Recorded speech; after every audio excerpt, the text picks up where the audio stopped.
1, 2, 3 testing.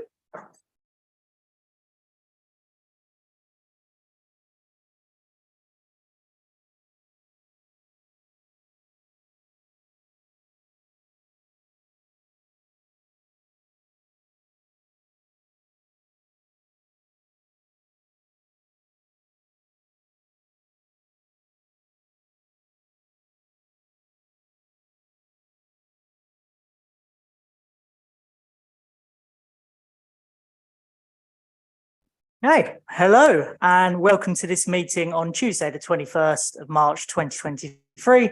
I'm Councillor Lee Scordis and I'm Councillor for Old Heath, Hythe and Rowhedge, and I'll be chairing the meeting this evening. This meeting is being held in the Grand Jury Room in the Town Hall in Colchester and is also being broadcast live over the internet, where it can be watched via the Council's YouTube channel, where the recording will be available to view afterwards. Please would speakers use microphones at all times and speak directly into the microphone.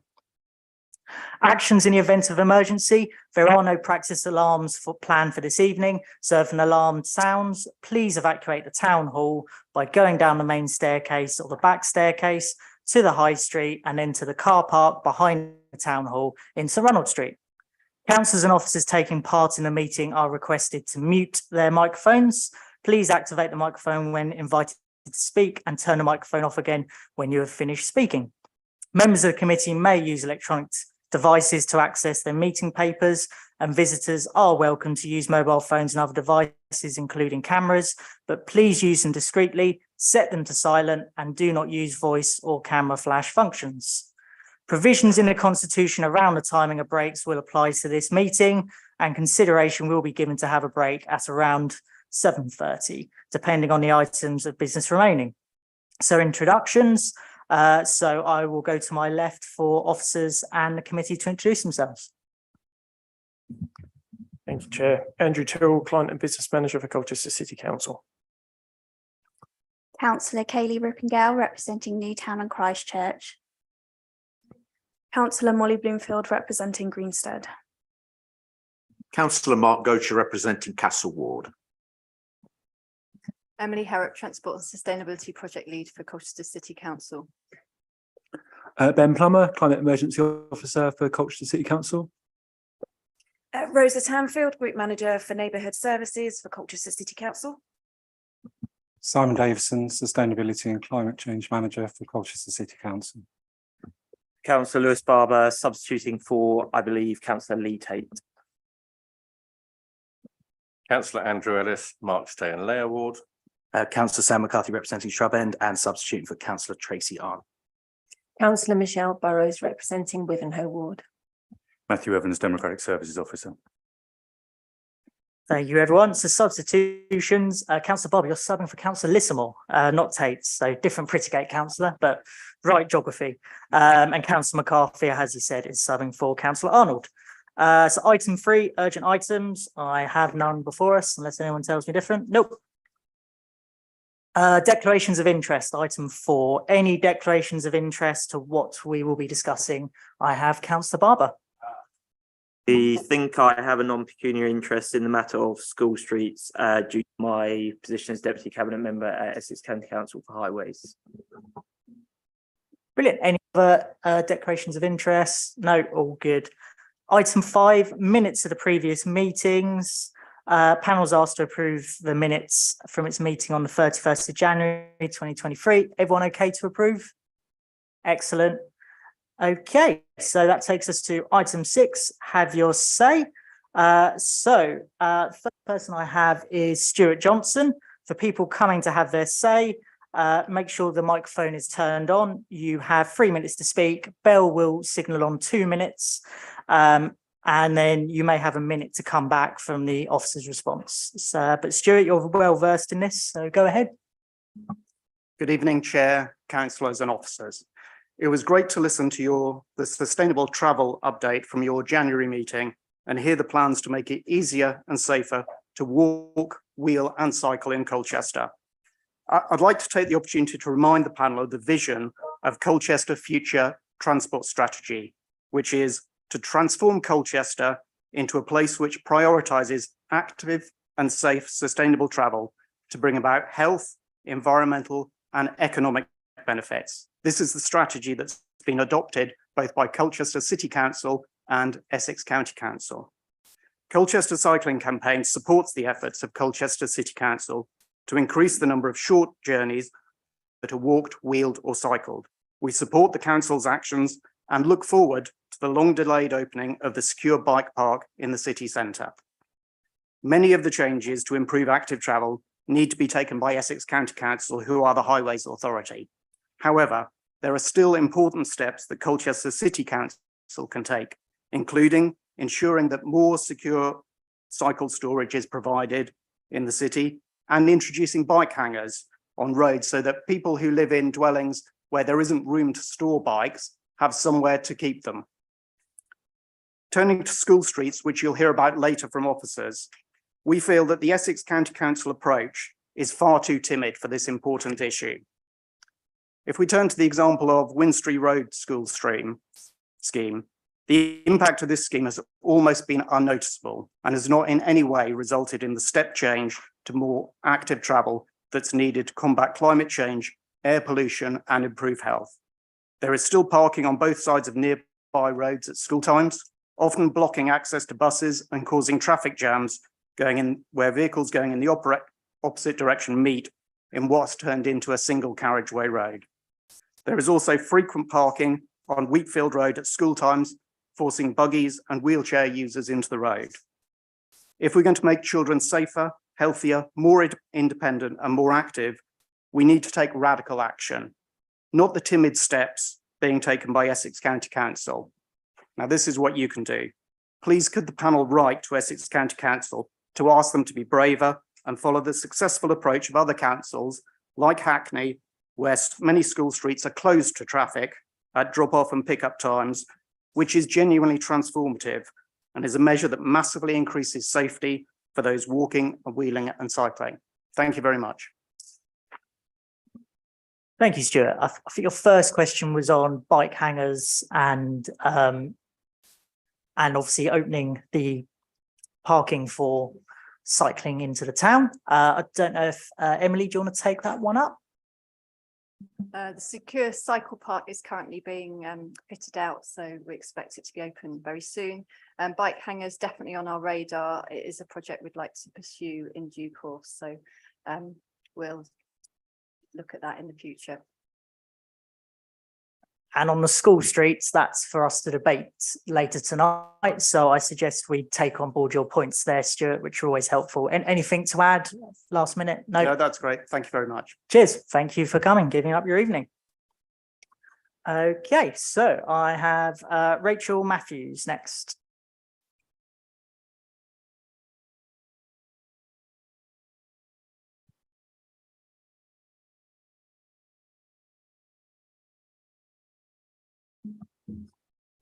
Good evening. After the last meeting, a councillor here branded us as a group of dangerous far-right extremists. In reality, we're unaffiliated individuals who are collectively very concerned about environmental issues and government policies, and we're hoping you can help us with our concerns. In the past, I've taken government advice and purchased a car I hated in order to do my bit for the environment. That was when diesel was considered good, until of course it obviously wasn't. Now the government say that electric vehicles are good for the environment. Considering how many times governments U-turn on what is good and what isn't, have members of the panel independently researched the environmental impact of making the batteries for the proposed electric bikes, scooters, buses, etc. Do you know that in order to extract lithium, a single mine can use over 5,000 tons of sulfuric acid per day? To remove the acid, over 3,000 gallons of water is used per minute. Every year, that single mine produces over 350 million cubic yards of permanent waste laced with sulfuric acid and radioactive uranium. That information was provided by the US Bureau of Land Management about a mine in Nevada, and they anticipate what's left of the water supply in the area Indigenous people rely on could be contaminated for an estimated 300 years. Cobalt is also required for rechargeable batteries. In the last meeting, Councillor Moore asked about ensuring the council use ethically produced batteries.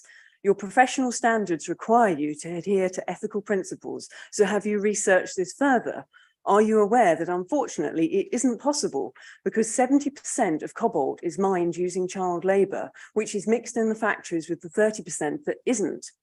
Professor Kara from Harvard University, a slavery researcher who visited these supposedly audited eco-mines in the Congo, where children work and die in unimaginably awful conditions, says there is no clean cobalt. There is not a single company on planet Earth that makes a device that has a rechargeable battery in it that can reliably and justifiably claim that their cobalt isn't coming from sources like that. Do not support this corporate greed and exploitation, especially when there are good green alternatives to EVs. And if there aren't any electric vehicles to charge, then the large ugly power lines marching across our countryside won't be needed either. So for the record, we do not consent to public money being spent on any lithium battery operated vehicle, which will cause exponential increase in mining devastation. So no matter how enticing the financial incentives are, can we have the council's absolute assurance that you will do what is right and not allow yourselves to be pressured by the government into actions that do more harm than good? Thank you. Thank you. Which officer would like to take this one on?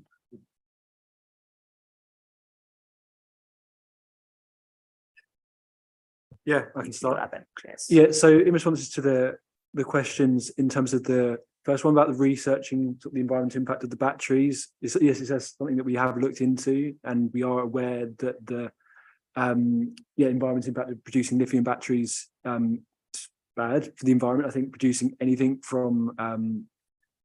has an environmental impact. So, for example, a normal car would also have environmental impact, and I'm assuming materials for that would also need to be mined and produced.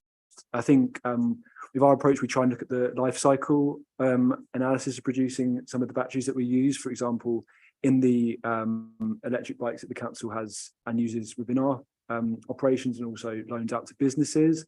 And due to the limited sort of tailpipe emissions from those bikes that we're aiming to swap for cars, I think there's an argument that in terms of the emissions impact, there is a lower impact, but perhaps more work needs to be done sort of on that, and perhaps some of that isn't just what lies with us, but in terms of the mining of the lithium, perhaps you need to look at actually mining that in a more environmentally friendly way and looking at local sort of ways to do that. I know they're looking at mines in Cornwall, for example, recently. Not saying they're going to be amazing, but it might be more local and therefore better able to mine that in a more ethically way, basically. And the second question, then going on to that sort of ethical production and the child slave labour, I think you kind of answered your own question. It's very difficult to get batteries that are produced in an ethically friendly way. I think we try to work with companies that have sort of corporate social responsibility as part of their sort of procurement processes, but obviously there's a limit to maybe how much can be done if they have that oversight of what's happening in other countries sort of far away. And then the last question about the council's assurance that we're trying to do things that are green, and you said not to be pressured by the government. I think we can lobby government on some things, but a lot of things are quite restrictive. We just get targets and ambitions, for example, the phasing out of petrol and diesel vehicles not to be sold by 2030 and beyond. It's not something that we've come up with. The government's very much come up with that, and we're trying to align our climate emergency action plan with that. And we do try and research all the actions that we've got in that plan. We do try and research those ourselves independently, and consulting with lay experts in the community as well as academics to inform the development of those actions. Thank you. Anything extra? You have 1 minute left, Ms. Matthews. Well, current vehicles do not pollute the environment for 300 years just to make a battery. And also there are green alternatives available. British company JCB has developed a zero emission hydrogen engine that the only thing that comes out of that is dry steam. So there are options like that for your fleet vehicles and the buses that should be looked at ahead of electric. And we need to set an example. If everybody boycotts the electric vehicle industry and doesn't support it, then this type of thing stops. And we have a duty as people and councillors to make sure these kind of atrocities do not happen. You should not be using batteries that do child labour or supporting any endeavours that do. Thank you. Thank you. Next, I have Mr. James O Flynn. Good evening. Sorry, I do apologize. We've got a few questions. First question is, how much influence does the panel have with Essex highways? And are the panel able to voice environmental concerns on our behalf to Essex, or is it that something we need to do directly? Next question, and the council reports its emissions in terms of tons of carbon dioxide, equivalent showing in TCO2e. Can you provide us with the data used in a methodology published by EcoAg, which shows they arrive at the figure and it's not been independently verified? Has the panel calculated the amount of CO2 will be produced in making all electric vehicles they propose and scrapping existing fleet? And also, can the panel provide the data they use to calculate how many cars would it need to be off the road and using cycle lanes to make a noticeable difference to air quality in Colchester? A few more questions for you. With regards to the bike lanes and electric bike scheme, we request that the council do a full consultation with the public. Asking only 800 people when they're out for a day is not a proper consultation. Colchester has nearly 200,000 people in the area. Asking less than 1% is not democratic. Especially considering the cost of living crisis, people should be fully informed via newspapers and websites. You need to find out ahead of spending millions building cycle lanes if they are wanted and will be used. Regardless of whether it's down to Colchester or Essex, our roads are appalling, wrecking people's cars and endangering life. So a priority should be made to repair the roads the majority use and not spend millions on minority, no matter how well intentioned. And I have one more question. The data the Mayor of London used recently stating there was 4,000 deaths a year from air pollution were incorrect. When a member of the public did a freedom of information request to the Office of National Statistics, it turned out to be just one death in the last 20 years, which was a child with a rare form of asthma and couldn't be exclusively put down to the traffic pollution. And that's me. I mean, on the first question about influence we have with Essex Highways, as a panel, we can write to them, but that's really it. They are their own separate authority. You can contact them directly. You can contact the cabinet member directly. He's accessible via email to anyone in this room. And that would be something I would suggest doing, would probably be the best route. And the other questions, who would like to take on more of the data kind of questions? That you, Ben? Thank you. Yeah, so I'll answer the question about the carbon emissions one. So you refer to the methodology provided by EcoAg. Yeah. That's just for the methodology they produce is just for estimating emissions associated with working from home. And that is a publicly available methodology. I'm happy to share the link to that. The methodology that we use for calculating the council's emissions is a greenhouse gas emissions calculator that's produced by an organisation called Local Partnerships in collaboration with the Local Government Association. And that uses emission factors produced by government. Essentially what that is like a particular activity produces X amount of emissions and you times it by what you're doing. So if it was per kilowatt hour of electricity used, there's an emission factor associated with the generation of that electricity. So you times up the amount that you use by that emission factor, and then that gives you your overall emissions for that particular activity. So both that calculator that we use and the government's emission factors about how we calculate that, they're all publicly available. And again, we can share that in a written response afterwards. I think, yeah, you can do, yeah. I think that I would see if Rosa wants to touch maybe on the fleet one, but I think we haven't, I wouldn't say we've calculated the amount of CO2 involved in producing all the electric vehicles that we plan to introduce as part of our fleet transition plan. I think we'd only be actually replacing our fleet when they sort of get towards the end of their actual sort of operational lifetime. So we'd be having to replace them with another alternative anyway. Obviously, the option of hydrogen was brought up as something that we need to research further, and it's probably less sort of less developed as a market, from what I've seen at the moment, but obviously it will be looked into.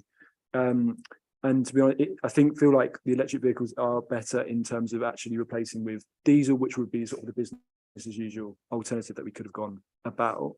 And then Emily, do you want to take the other question? On the question of number of cars to take off the road to make a difference to air quality, that's something we could speak to Essex County Council about. They do the detailed air quality monitoring. They have more sophisticated monitoring tools and modelling, so I'm happy to go back to them and ask them whether they can provide that information. On the consultation side, the 800 people that we mentioned in the last meeting, that wasn't formal consultation, that was public engagement, talking to people at events. That isn't the information that Essex County Council use to make decisions about the highway. So that kind of information informs the projects that we deliver, the shared bike schemes and projects like that. But Essex County Council carry out their own formal consultations, and there's been a number over the past few years which have been publicly available and promoted in lots of different ways, through events, pop-ups, social media, and other avenues. So it's Essex County Council that use their own consultations. Ours just sort of complements the information that they collect, but again, that could be something that Essex County Council can provide more information on in relation to consultation. And in relation to the funding, the government is very specific about what specific pots can be spent on, so it can't just be spent on sorting out the roads and potholes. We're constrained by government on what we spend the money on. The grants that we're successful in are for specific programmes and projects.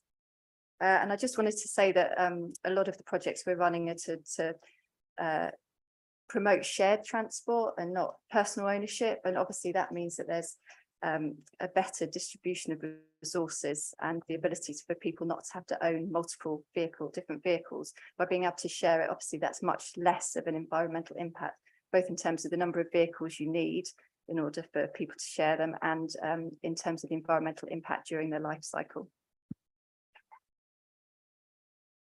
Anything to add, Mr. Flynn? No, You've got another no, minute? You've that's got another minute? All Thank good? you. Thank you. Thank you.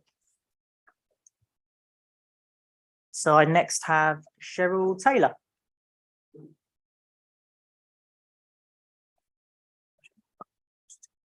Yeah. Right, good evening all. Have the panel considered the dangers of electric vehicles in their planning, and has a fire service approved safety plan been created for dealing with the fires? A Freedom of Information request shows that in London in the last 5 years, there have been over 500 fires caused by the batteries in electric vehicles. Over 200 of the fires were cars, over 100 electric bikes, over 60 scooters, 19 buses, and 10 HGV fires. The following information comes from a fire expert who holds a senior position in the fire service, training fire crews nationally and abroad. The fire service require the burnt out vehicles to stay at the fire site for 24 hours due to the fact that they can reignite and explode. But if it's inside, the whole building has to be shut off for 48 hours. Sometimes a hole has been dug, filled with water, and the car or scooter has been pushed into it until it goes out. We have got enough issues with potholes, let alone car-sized ones. Is there a plan in place if there's a fire at an electric charging station or multi-storey car park, and how long these would need to be shut for, bearing in mind the number of electric vehicles that could ignite if one catches fire?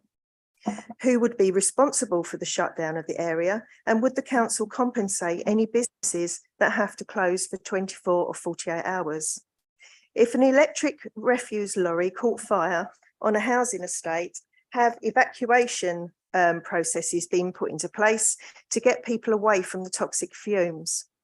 Is the panel aware that whilst it's the fire service's responsibility for the polluted water runoff, they admit they're not able to secure the toxic water waste, so would the council take this responsibility? It can take 30,000 litres of water to put out an electric car fire. Do your current safety measures meet the latest fire service fire hazard guidelines? If not, we request that you draw up safety plans with the fire service for the existing electric scooters and fleet vehicles, and immediately remove the scooters until a fire service approved safety plan is in place and public safety can be guaranteed. As councillors and council officers, you have a duty of care to the public. The fire hazards of electric bikes and cars, etc., are well documented, which means any officer that recommends electric vehicles and councillors that authorise their use on the public could be held personally liable. As they have violated their duty of care, and indemnity insurance is unlikely to cover this. With all these points in mind, unless you can guarantee that they are 100% safe, we request that you don't go ahead with more electric vehicles, as we feel they are of great danger to the public and will eventually have to be scrapped, which will waste millions and won't help the environment, especially as there are safer, greener alternative options. Thank you. Thank you very much. Which officer would like to take this one on? Thank you very much, Ben.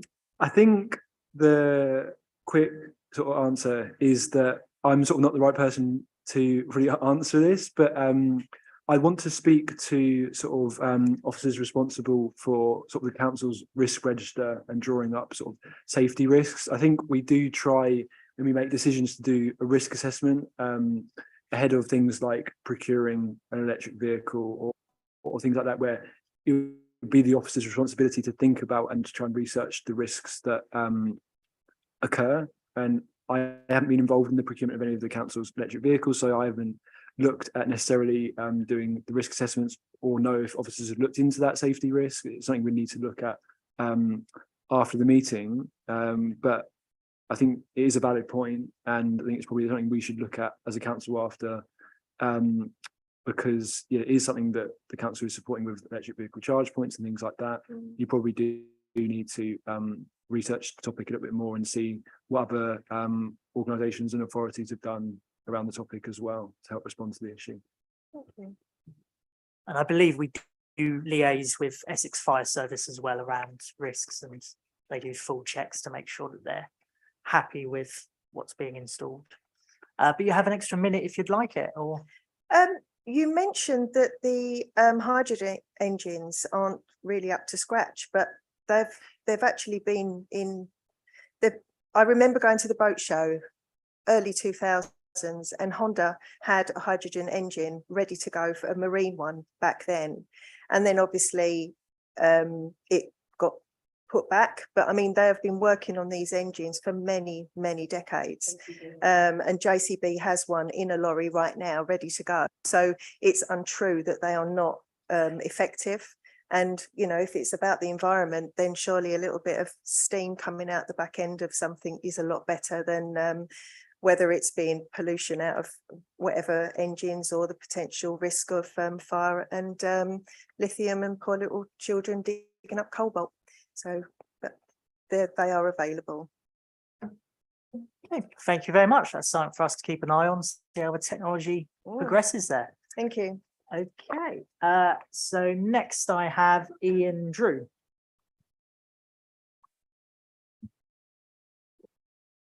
Good evening. My question is really for the chairman. Your strategic plan for Colchester 2023 and onwards is all based around what you see as a climate emergency and your lust to achieve net zero. It's now more important than ever that all councillors fully understand what this means. There is other information you need to consider. If you knew that man-made climate change was not true, would you still go ahead with this strategy? Agenda 2021, now 2030, and the whole 15-minute city ideology is not grassroots initiative. You know it and we know it. It's a global initiative. The C40 Cities International Network of City Mayors, founded in October 2005, when Ken Livingstone was London Mayor, and now chaired by Sadiq Khan, is the template for the Great Reset. This is a top-down global plan to roll out the 17 Sustainable Development Goals under net zero. Whilst many in the Green Party and other climate activists are comfortable with net zero, it's doubtful that they understand the long-term implications of what this means. The aim of Agenda 2030 is absolute zero to be achieved by 2050, as laid out in the document produced by UK Fires and published in 2019. I have a copy of that if you want it. Absolute zero will mean no flying out of the UK, no shipping out of the UK. We will literally be imprisoned in our own island. Wood burners, gas and other fossil fuel appliances removed from every home, no fossil fueled vehicles, road travel to be 60% of the 2020 level. There will only be electric vehicle and train travel for people and freight. This is what top-down global control is all about. But it doesn't stop there. This has been planned since the 1970s, and we will be living in a zero trust world. We will have a digital ID with all our data linked to it by the end of this year. Central bank digital currency will soon follow. All this has got nothing to do with being green. Then we have traffic restrictions that clog up the road network and add to pollution. Just an excuse to bring in movement charging and encourage us to stay at home in our 15-minute or smart cities. The propaganda for this has already started with media advertising that says staying at home is the new going out. But not many people realise what is happening. We will have a City Move account linked to our phone and enforced by cameras, which we know are already being installed. These will track our every movement and we will be charged if we exceed our carbon footprint. Is this really the kind of future that you want for your children and grandchildren? So I ask again, if you knew that man-made climate change was not true, would you go ahead with this strategy? So let's have a proper public debate and let the people decide on what sort of future we want, not something forced upon us by central government who seem to have an endless supply of money to fund this anarchy. Total control by 1% who own 80% of the world's worth and still want more. Thank you. Thank you. We'll have to agree to disagree on some of those comments. This committee and council did declare a climate emergency. If you don't believe in climate emergency, that's absolutely fine. But we do. I can confirm there's no plans for congestion charge or 15-minute cities being talked about in Colchester at all. As yet. As yet, you know, 10 years it might happen, but it's why we want a proper public debate. Well, so you can put your side and we can put our side. I'm sure you've got experts you can use, as have we.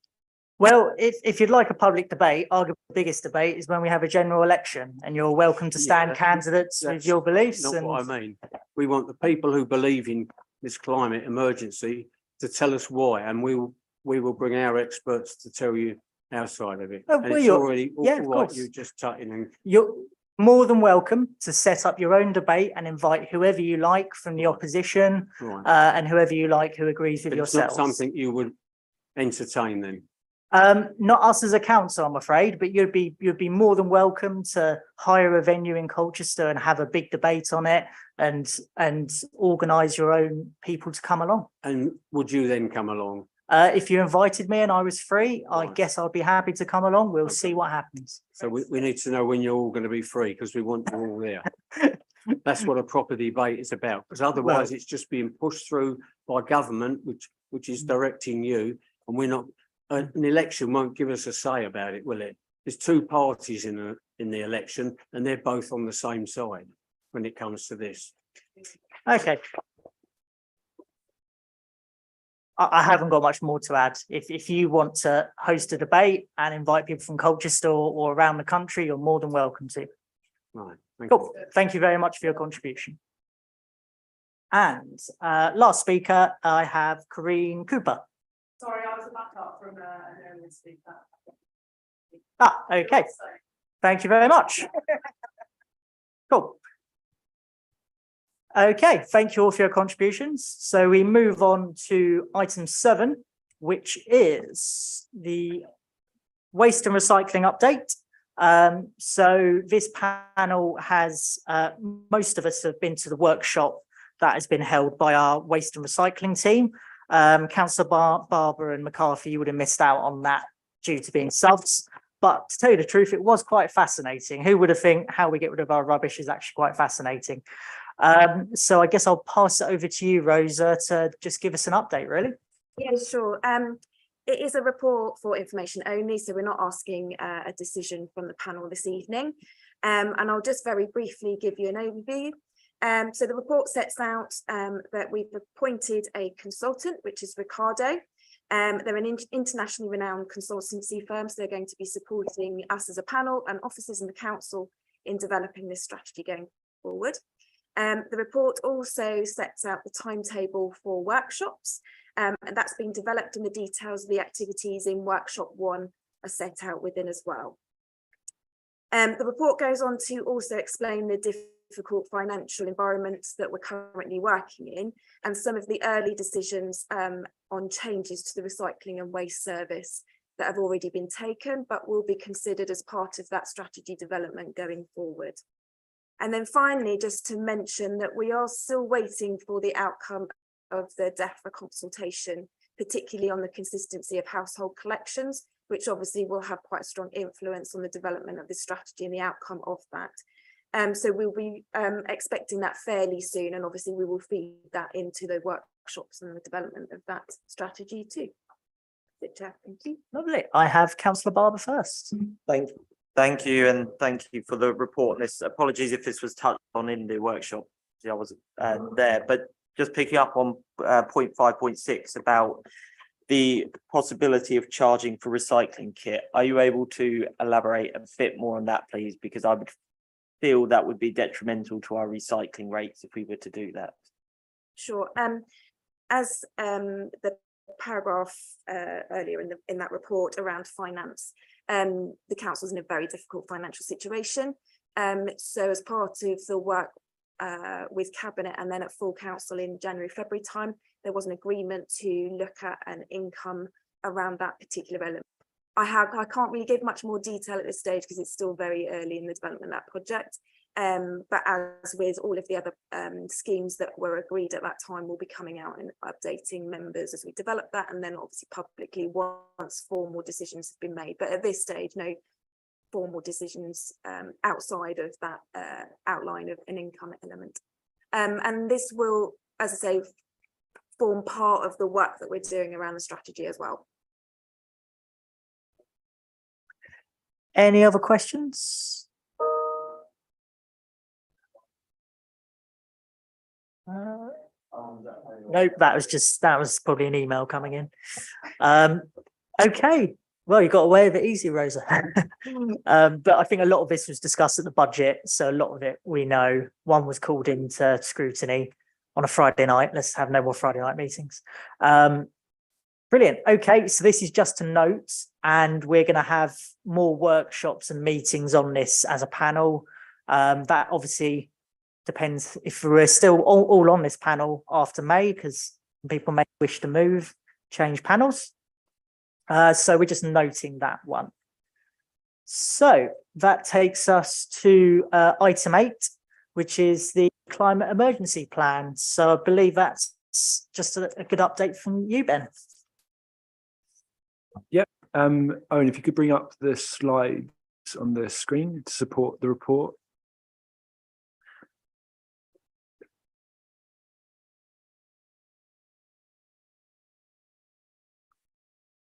Okay.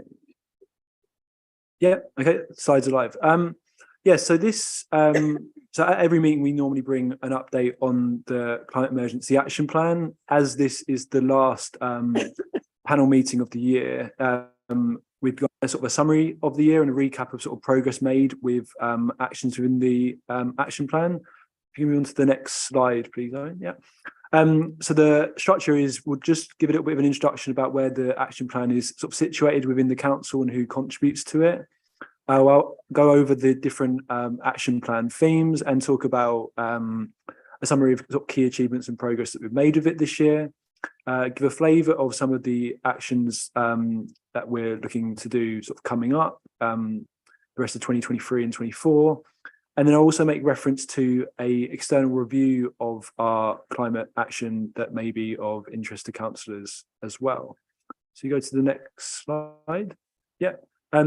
So in terms of where the action plan is situated, I'm going to make it quite clear that we're trying to sort of mainstream sort of considerations of environmental impact and sustainability throughout the whole council, and not have it just within a small sustainability team.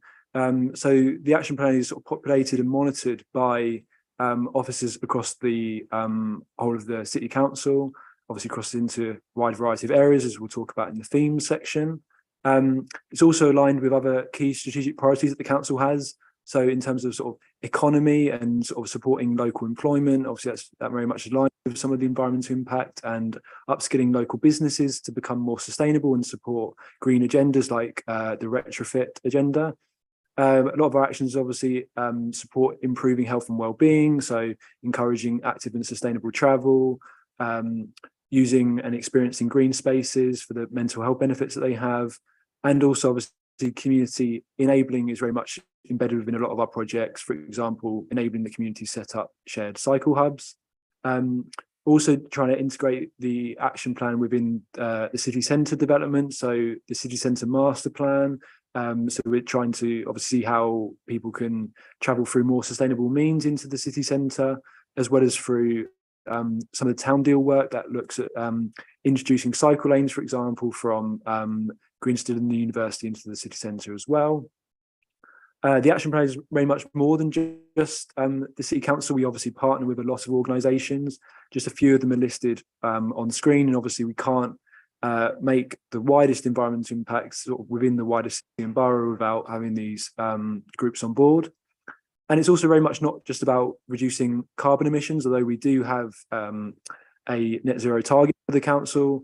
We are doing a lot of these actions for other benefits. So you've got co-benefits, like I've talked about, the health and well-being benefits of some of the actions and how they can support community sort of enabling, but also other wider environmental improvements that can result from some of the environmental actions. So improvements in air quality, supporting wildlife and biodiversity as examples.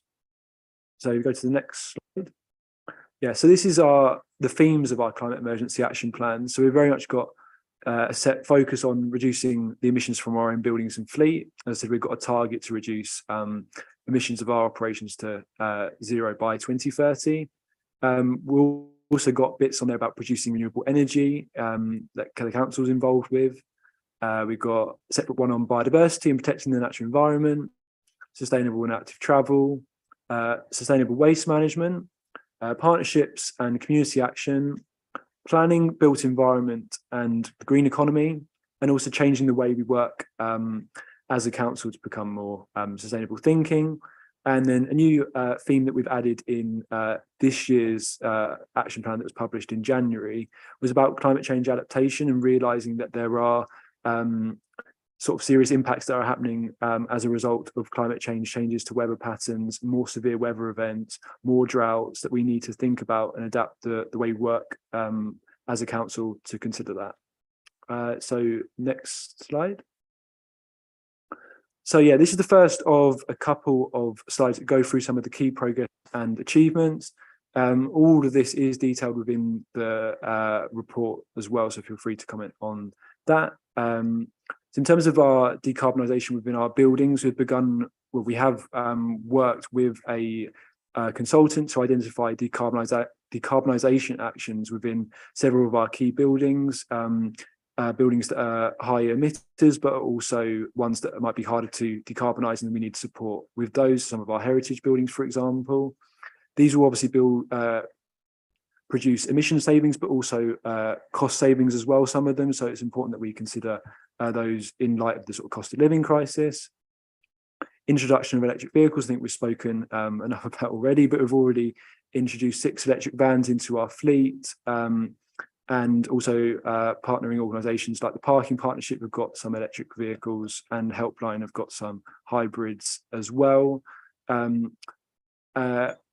On the renewable generation side, we are looking at the feasibility of creating a solar park on the outskirts towards the north of Colchester to provide renewable electricity, sort of in the early stages, but that would look to power the new Northern Gateway development that's being constructed.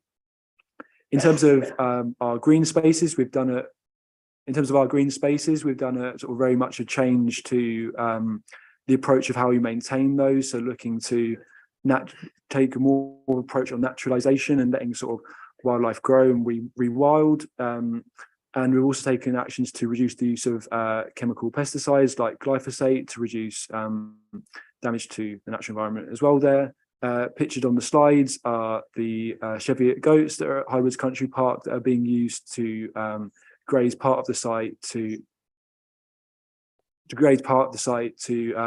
help restore the meadow that was once there.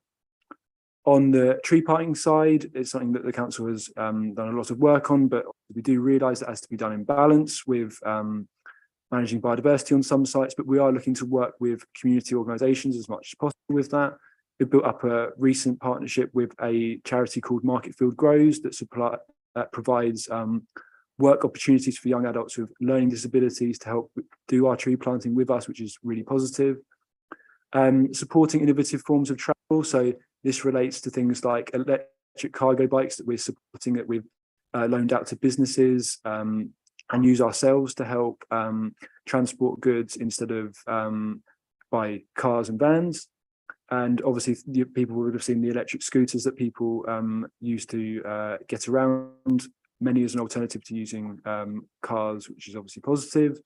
Wayfinding and travel infrastructure, we've also done work. One of the main projects on that is a project called Fixing the Link, which aims to encourage walking between the main train station, North Station, and the city centre, and encouraging that link up there. And on equality awareness and behaviour change, we've had a awards or recognised project that aims to raise awareness about air quality and air pollution and the changes that people can make to help reduce air pollution. For example, switching off car engines when they're stationary at traffic lights for long periods. We go to the next slide.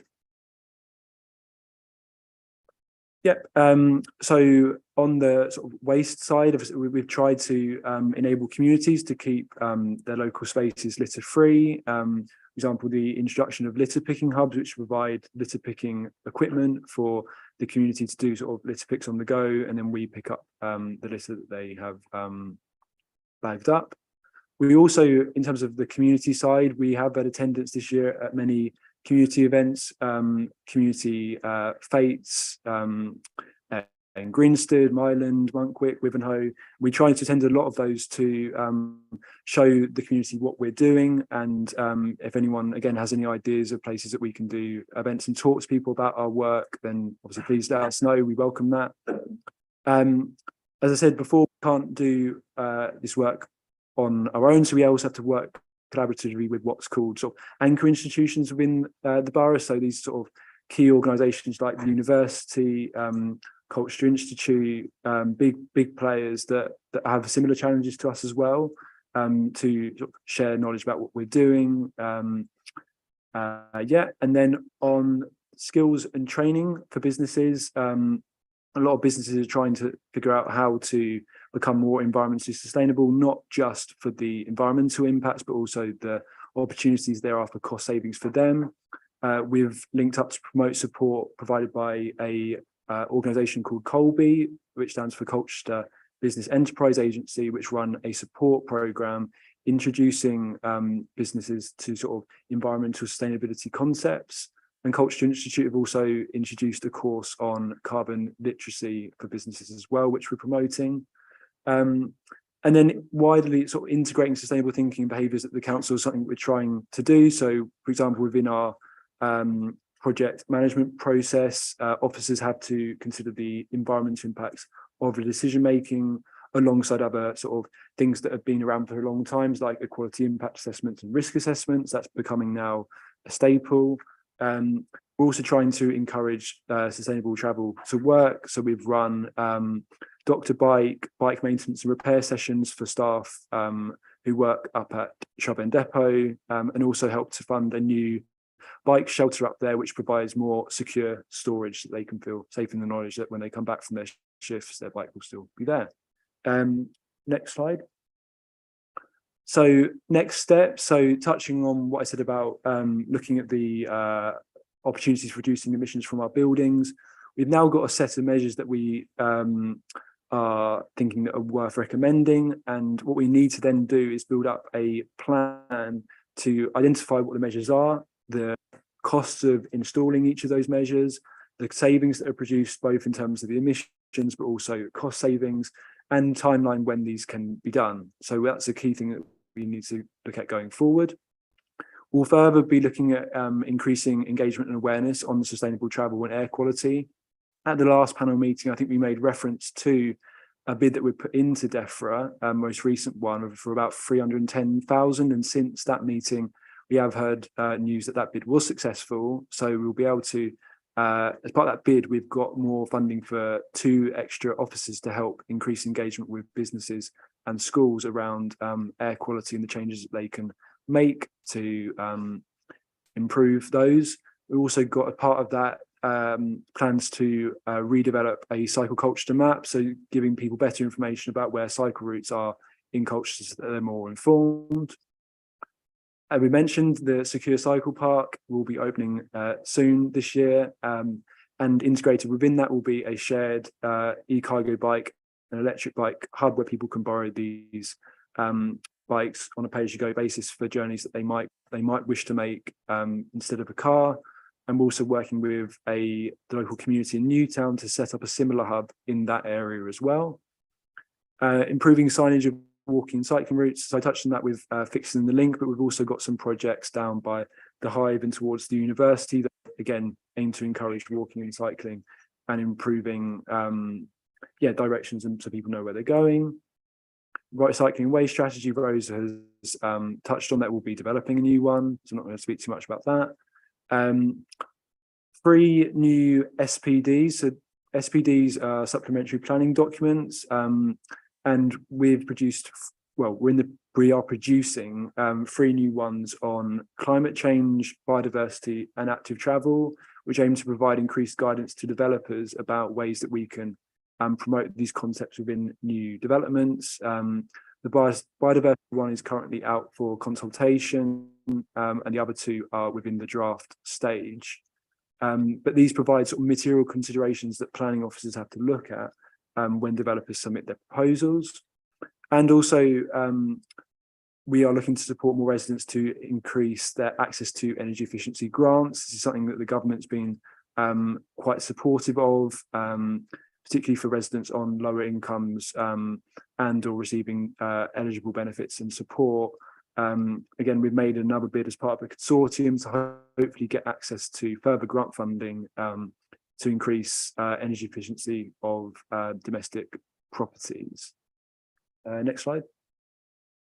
Yeah, and this is just wanted to touch on about the external review of our climate work. So it's not just sort of us, is us coming up with the actions, but it's not just us assessing it. We are getting externally reviewed. This is by an organisation called Climate Emergency UK, who have worked to develop a set of criteria to assess local authority climate action. Previously, they looked at scoring all local authority climate emergency action plans specifically towards the end of 2021, and they published scores in 2022. And this is what the score of the council got, which is above the average district score, but we noticed that there is areas for improvement, which we feel like we have taken on and used within our production of our new climate emergency action plan. But as I said, they're now looking at what action has been taken, as plans defined, but actions are more important. So they are looking at rating all local authority climate action and producing results in terms of how effective that has been, and issuing bits for improvement, because they're very much a critical friend. They aim to support local authorities with climate action, but also hold us to account with what we're doing as well. So I think that's the end of the slide. So I think the ask of councillors is really to it was really a show of recap, but also obviously it does go into next steps as well. So if there's areas where you will feel that we should be focusing on more, then please let us know and we can consider that within our work going forward.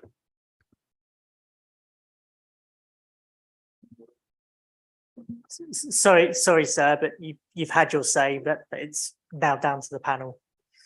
Ben, just a quick one on there, the 52% score. So do they give us critical feedback of what we could improve on? And if so, what did they suggest we do need to improve to get a higher score? Yeah, so the 52% score was from last year. I remember some of the things were about making sure that we try and consider the impact that some of our action has on sort of inequalities, but also how the public can be more informed about our action plan and how we can make it slightly more engaging. We feel like we've tried to take that on. I can't remember all of the other things because it was done sort of more than a year ago, but we did do like a thorough review of that, and where we think we could take actions to improve it, we did, but some of the things weren't necessarily relevant for our level of local authority, but yeah. Great. Any questions from the panel? Councillor Gocher. Thank you, Chair. And thanks, Ben. It's an excellent action plan. Really interesting. I've just got a number of little points and questions. First of all, in terms of community events, I'm sure you may have done this, but did we go to the Eco Festival, which is now happening pretty much it is every year at the moment. So that would be obviously a good place to advertise our activities.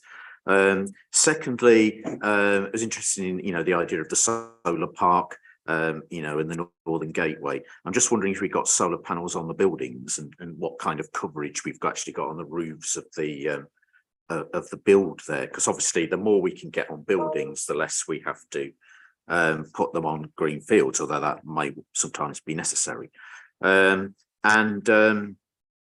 Where was it? Oh yes, in terms of sustainable thinking permeating all our activities, thinking about a little issue I encountered this week. How are we on the board of this town deal? Have we got an ecological input into that? I was thinking about an issue I had with Trinity Churchyard earlier in the week. Those are my main little questions. Yeah, okay, take them on there. Yes, on the community events, we were at the Eco Festival, but I think we're minded that we don't want to just talk to environmentally friendly and eco-minded individuals. So we do want to try and attend sort of a wide variety of different community events that will attract different people. And again, we welcome ideas for those if people have them.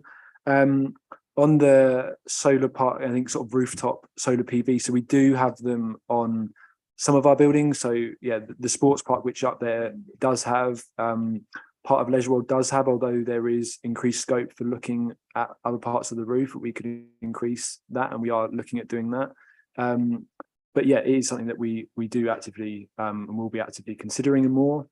I won't comment on the town deal because I don't think I'm sort of involved enough to be able to comment on that.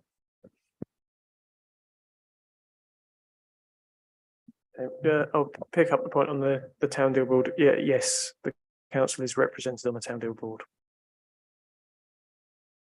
I should say, every time I attend a fun day, I see Ben and his team there as well. So they do make sure that they branch out across cultures to talking to different communities, which is very helpful. So I have Councillor Ellis and then Councillor Sunnock. So Councillor Ellis first. Thank you, Chairman, and thank you, Ben. I think having climate emergency action plan demonstrates, actually this does demonstrate that we are taking action, as you've taken us through a very long programme of action points, whether people agree with the methodology we're employing or not. The fact is we are taking action. It's excellent. I do have just some quick questions as I've read through it. One of your points is collected 110 bikes through community cycle project. I just wondered if we'd done a cost benefit analysis of that. I'd just like to understand whether it was worth doing or whether it's worth buying new bicycles, as in sometimes recycling things is more expensive than than starting from scratch. I just want to understand it. And on that point, I think that we ought to make more of the fact that I think you're talking about 750 bikes, is it, in Grinstead, and where that funding is coming from. It doesn't explain where that funding is coming from. We know it's from the town deal, but residents who are having to pay additional council tax may not realise it's coming from there and not us funding 750 additional bicycles in Grinstead. I've put a mark next to tree planting Miyawaki Forest just to remind me to talk to you about that, because I'd like to come and see where we're doing that at the school.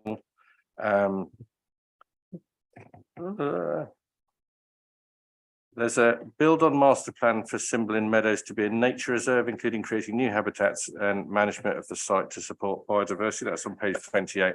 Again, it's an area that's very popular with the public for dog walking, etc. And again, are we segregating the two? I mean, dog walking and the public access doesn't always work with nature reserve. So I just want to understand what we're doing there. I've got that's to do with we've said that already. Hydrogen has come up tonight, and it's just to point out Aberdeen have got 85 hydrogen powered vehicles, I think, a fleet of at the moment, including a waste vehicle. So it does work, and the technology's there. I think it's a European initiative they were working with, and I think some of those have got to go back in June 23. But it's still something that we ought to be looking at, and I do agree with people when they're talking about the issues we have with cobalt and cobalt mining. And I think hydrogen probably will be the way forward. I can see EV being the interim, but I think hydrogen will be the way forward, and I'd like us to look at that. And I'd like us to look at that before we go investing in a large solar park in the north of the borough, if I'm honest, having spent the last few weeks searching solar parks because I had to come and talk at planning last week. Another thing, just because you've talked about the biodiversity SPD, I'm getting quite concerned. We all follow, or some of us look at Twitter and what have you, some of the feeds I look at, things about plastic grass.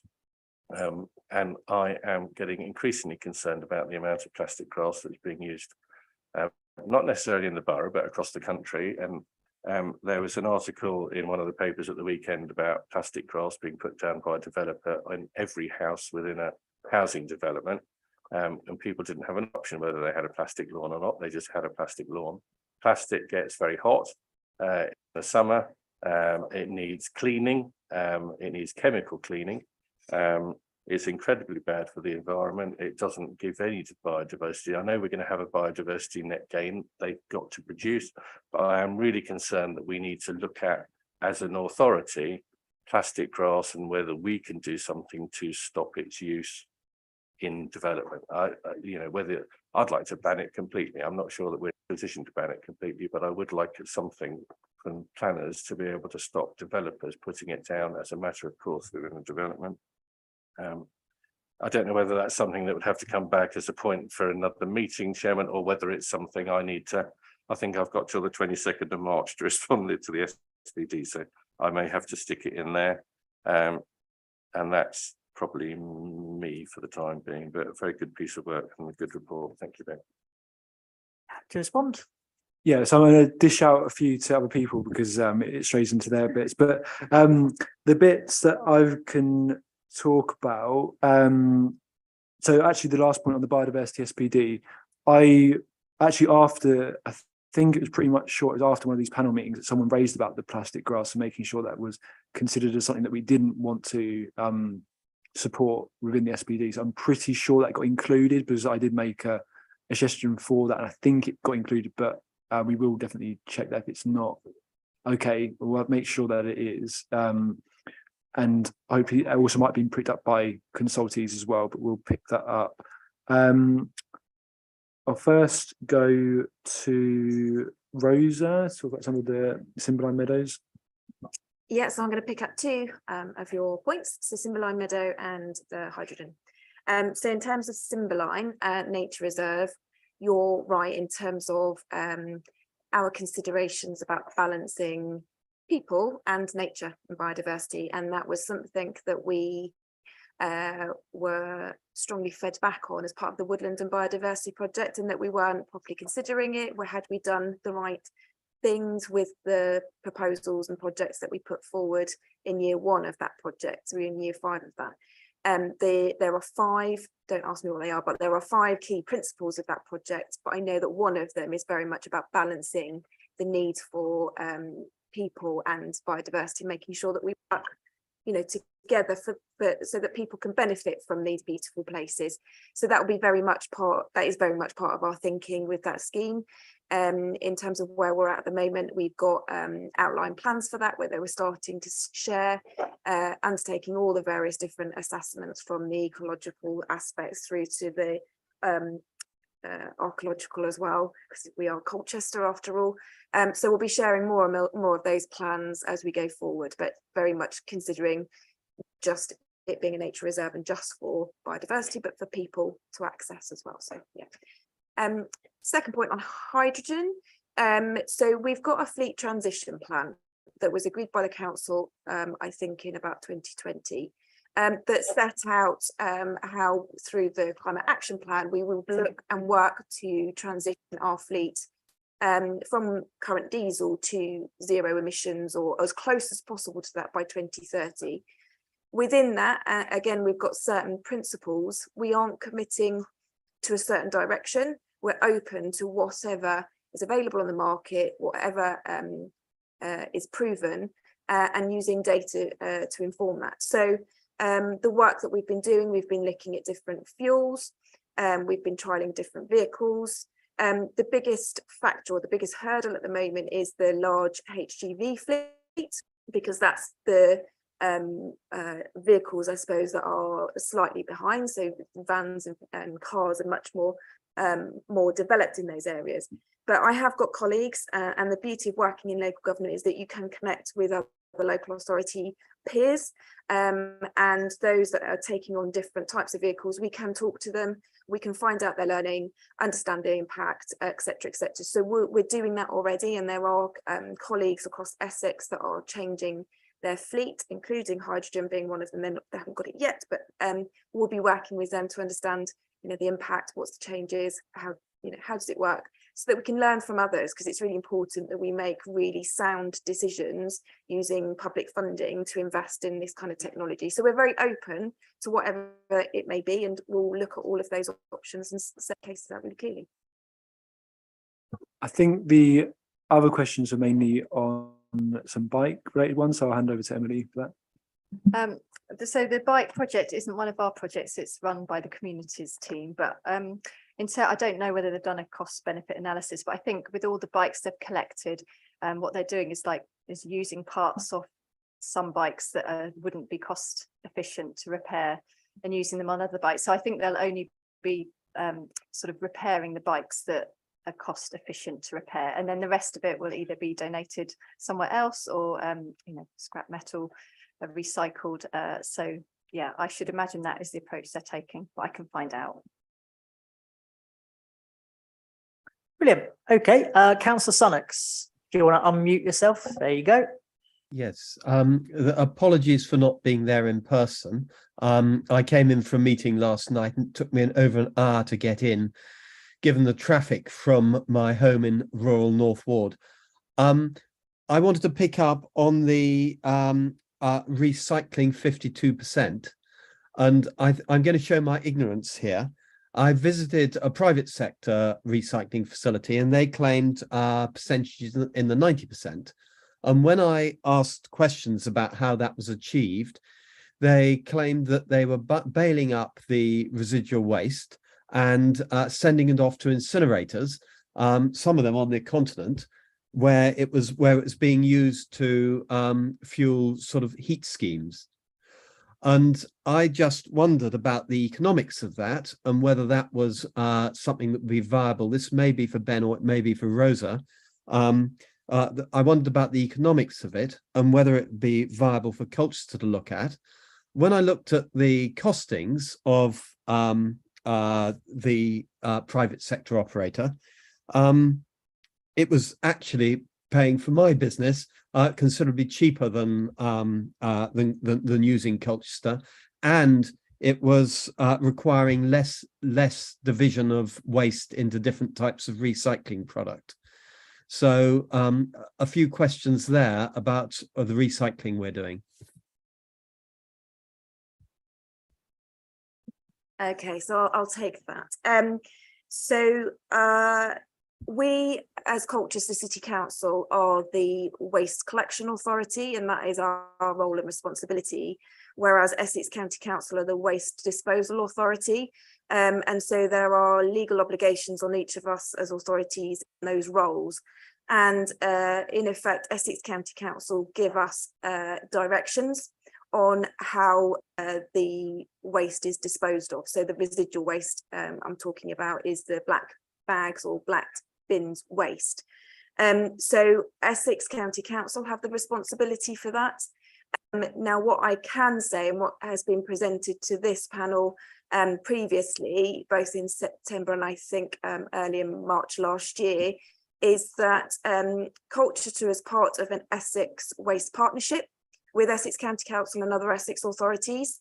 And we are currently in the process of reviewing the joint municipal waste management strategy. Within that will be not only how we collect material, both residual and recycling, but also how those materials are then treated. So there is an opportunity for councillors and the public eventually, I think later this year, to feed into that as part of the consultation of that strategy. So I think there's the opportunity to do that at that point. Thank you, Chair. Thank you. Thank you, William. Councillor Barber. Thank you, Chair. Thank you for the report. Firstly, I wanted to just say how excellent the work is that we're doing with Market Fields, because that's really a good partnership working where there's a lot of young adults who leave special education schools and struggle to get employment. I think that's, I actually met with them today on a local project, and I was really pleased to hear about the collaboration that was ongoing between us. So real good credit there for the team working to develop that relationship. On the cycle training, I was wondering if there's any scope to expand that, and if able you perhaps be able to give a bit more detail about how successful that seems to be, because a lot of people, particularly on the rural areas just outside of urban Colchester, where I represent quite a lot of those areas, people want to cycle a bit more into the centre. They want to get to the stations, other hubs like Northern Gateway, but they don't feel confident to necessarily cycle even where there's good cycle infrastructure. Now, obviously part of that is they're going down 60 miles per hour where there's no segregated cycle lanes, but there's also just a general confidence about cycling. So if we could look at how we might be able to expand that, a bit of detail on some of the successes around that, that'd be welcome. And then I did have another point, but oh yes, Leisure World. When I previously sat on this board, Leisure World came up as quite a significant challenge for us in respect of our CO2 emissions. And I was wondering if there was any updates on progress in respect of Leisure World, particularly because I know with the pool, that's quite a challenge for us. And in particular with the cost of energy right now, I imagine that's been a significant liability for us. I know there was some government help announced at the budget, but I was just wondering if you had a bit more detail around Leisure World and what work we're doing there. Thanks. I'll pass over to Emily for the cycle training first. So we've still got funding for free cycle training. Essex County Council have also got funding for cycle training. So there's lots of scope for more people to do the training. We've been asking the people that have done the training for feedback, and it's all been really, really positive so far. Very much saying that it really improves their confidence. There's also the 3 levels. So if people don't feel ready to do an advanced level, there's just the cycle confidence, and the trainer will take them on a route of their choice, and then sort of help build up their confidence and give them sort of tips on how to cycle to national standards and how to position themselves on the road to increase their visibility and increase their confidence with drivers. So I think we've sort of now gathered quite a lot of good evidence that we could use for sort of local promotion. I think it's probably about how we improve how we get that information out and get it out to other areas of Colchester. I think, you know, we've probably got a few case studies that we could use to illustrate it. So I think that's definitely an area we need to look at because we want more people to take up this training. So anything we can do to get it out there. And of course, councillors are welcome to link people into, I can share the link and perhaps a few pointers, and you're welcome to share that with any of your constituents who want to take up the training. Yeah, and then the second point was about Leisure World. So Leisure World was one of the buildings that received a heated decarbonisation plan by the consultant that we worked with on that. We're still at the stage where we're identifying the suitable measures, but as part of our carbon reduction plan, there will be measures considered for Leisure World. And you're right, it is quite a complex building. There are a number of options that we are looking at, but I'm not necessarily sure if we can talk about them just yet because they're probably not far enough down the line. But there will be progress made on that sort of in the coming months, and it's being looked at. Yeah. So looking at direction at other things to look at,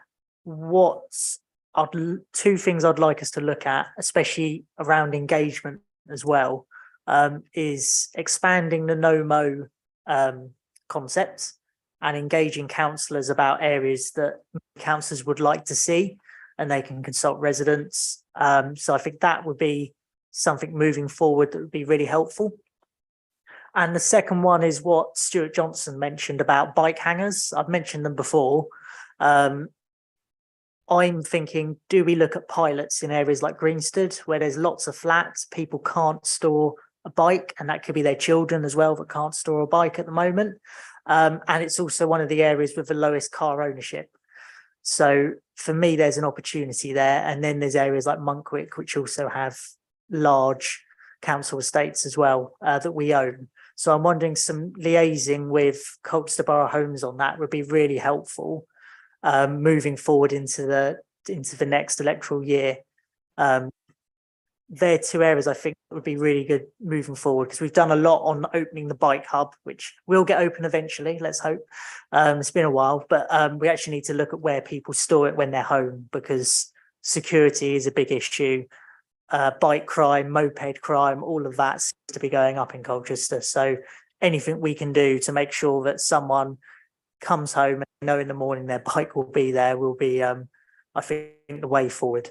And looking at London councils that have them, they're usually restricted to using the roads, which does take parking spaces. Actually, in Colchester, we've got more space on those estates that we can use more appropriately for bike shelters that will be secure, locked with a fob, so only people who have the fob can actually get their bike out. But that'd be really, I think that's where I'd like to look at. I don't know how other panel members feel on that as well. Likes the no-mo, excellent. And also the no-mo does save us money. We can say to ID Verde, you don't need to cut this area. That's one less area they need to go to. Councillor Barber. Thank you. One area where I do think that we could perhaps install more cycle storage, and I think it's one of the challenges we have in Colchester is the provision of secure bike storage. Would be some of the areas in our car parks, multi-storey car parks, because often when you look, there is areas of concrete not being used for anything effectively that we could maybe install secure cycle storage there. And I think also strategic locations at the bottom of the hills would be useful. When I cycle into the office, when I'm going in, I tend to not always go up the hill. I tend to stop at the bottom. If there was secure cycle storage, for example, at the bottom, it could be a strategic location where actually people don't feel they have to get to the top of the hill all the time, because that's obviously off-putting for a lot of people. They have to take their bike up the hill, which in itself is not easy for a lot of people. So I know a lot of that will be highway licensing and authority, but I do think that if we can look at strategic locations, maybe tie in with sponsorship to fund those. I may be making arguments I've made at Essex as well, but if we look at some of the sponsorship opportunities that go with that, we could help fund it in a more cost neutral way. But that would be my suggestion, to look at it as well, some of our assets. Thanks. I think I'd agree to that as well. And 106 money, there's a lot of building going on in the town centre, whether that's shops being converted to the flats or so forth. I don't know whether there's an opportunity, because some of these can be low cost. And you make a perfect point about the car parks. For example, St Mary's has the bike racks outside, and if it's chucking it down with rain, you're coming back to a very wet bike, when actually they could be next to the ticket machines where there's just empty space. So I think there is an option there, talking to a parking team, where that could even be just a matter of moving the iron bars and having CCTV on top of them as well to keep them secure. Councillor Rippingale. So I've probably mentioned this before, but I'd be really keen for us to investigate how we can extend the provision of free bikes. Obviously, I know the current deal for Grinstead is funded through the town deal, but I'd be really keen to see that expanded into areas of deprivation such as Newtown, Shrub End and Monkwick. Because, you know, cycling can come across as quite an elitist hobby or way of transport. So for me, I feel like for us to properly affect real change in Colchester, we would need to perhaps look at a way to, even if it's subsidised bikes, to enable our residents to access schemes and actually partake in car-free travel. Is that one that could come through the recycle scheme that we do with bikes? Or is that predominantly already going to Grinstead? You mean the Essex pedal power, or the community recycling? The community bikes? recycling one. I mean, yeah, I think the community recycling, I need to catch up with the communities team and find out who the bikes are going to. I think that basically they've been approached by different community groups, and so it's more on a group basis. But then I think they have been giving them out to individuals that have approached them, so I can find out a bit more about how they're distributing them. I'm not sure what the plans are for future years, because obviously it is quite a big officer resource, but I can find out. I'll find out some more. I'm wondering as well, is it worth us, this might become a bigger project, maybe working with schools, for example, who can identify families that might need that support. But I'll pass over to Councillor Rippingale, who just wanted to come back there. You know, I'd be really keen to explore, you know, the community asset-based development on this. We're obviously starting that work with the Newtown Bike Hub. There should be other opportunities for us to make this perhaps a more formal scheme. I know on Facebook, like in our Newtown community group, there are people actively giving away bikes, and then they're, you know, having community activists who are involved with cycling are having to signpost them. So actually, if we could improve our comms around that and perhaps work with community organisations who are able to, as Lee says, identify those people who need them, but also make it aware for the public that they don't have to go out and buy a new bike. You know, I think that's going to be key, and looking at this slightly different and making it slightly more formal. And Councillor Barber. I don't know if, because I can see Julian's on the call, and I don't know if it was appropriate, Julian from Essex Highways, whether he wanted to comment on Essex pedal power at all, or if he would rather wait until his item next. But I didn't know if there was anything he needed to add at this point, or if he was I'm sorry, if he was fine with waiting to his agenda item. If you do want to speak, put your hand up, Julian. Oh, there you go, you've unmuted. Go for it. Yeah, good evening, everyone. Yes, I'm part of Essex Pedal Power as well, and it would be great to expand it to other areas. Of course, the challenge would be to secure further funding, because we secured funding not only from the town deal, but also from Sport England as well, through the local delivery pilot. So we would need to identify further funding opportunities. Yeah, I mean, you know, colleagues at Essex County Council and I, that is our ambition, and we will be considering all opportunities for further funding and for further rollouts to introduce the benefits to a wider cohort of residents. Thank you, Julian. Okay, any more steers on this? Because our main recommendation is to comment and to give any more ideas of where we'd like this panel to go. But if everyone's happy with the few suggestions we've chucked in there. Okay. Brilliant. Right.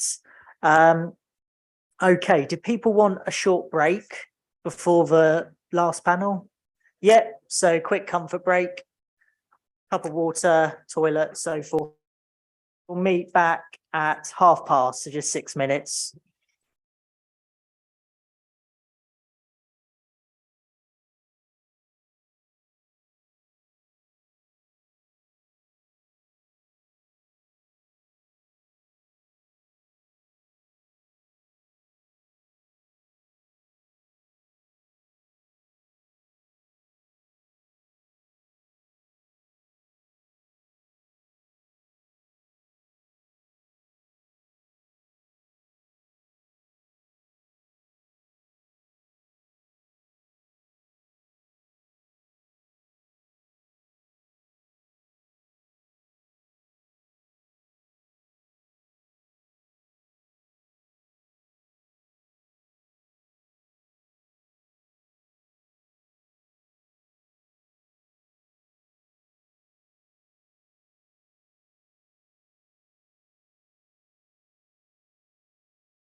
back on the live feed or all good? Excellent.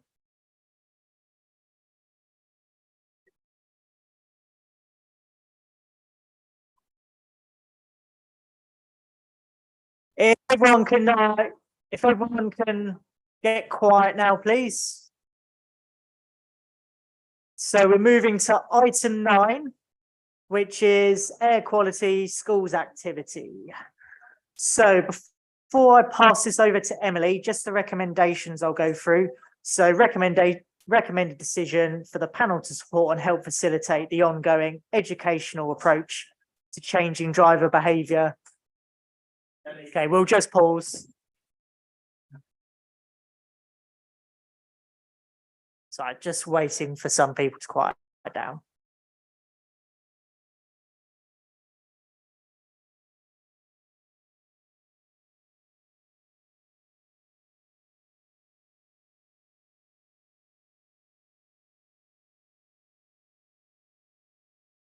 Okay, so start again. So we are on item 9, which is air quality in schools activity. Recommended decisions for the panel to support and help facilitate the ongoing educational approach to changing driver behaviour around schools in relation to engine idling, active travel. 2.2, to support ECC's plans as its county council for school streets and the carless or careless pollution campaign by providing funding where possible, particularly towards healthy school streets, use community connections to help develop a volunteer network to increase capacity and therefore localised action, provide names, contacts and introductions at local schools, and encourage schools to engage and take up support offered. So I will pass it to you, Emily. So as per the panel's request at the last meeting, Julian and I are here to give you a presentation. Julian's going to present on school streets and I'm going to present on careless pollution, give you a bit more detail about the specific work with schools. I'm not sure how we're set up. Who do you want us to go first in terms of? Julian, do you want to go first? Or do you want me? Yeah, happy to go first. Is someone going to share the slides?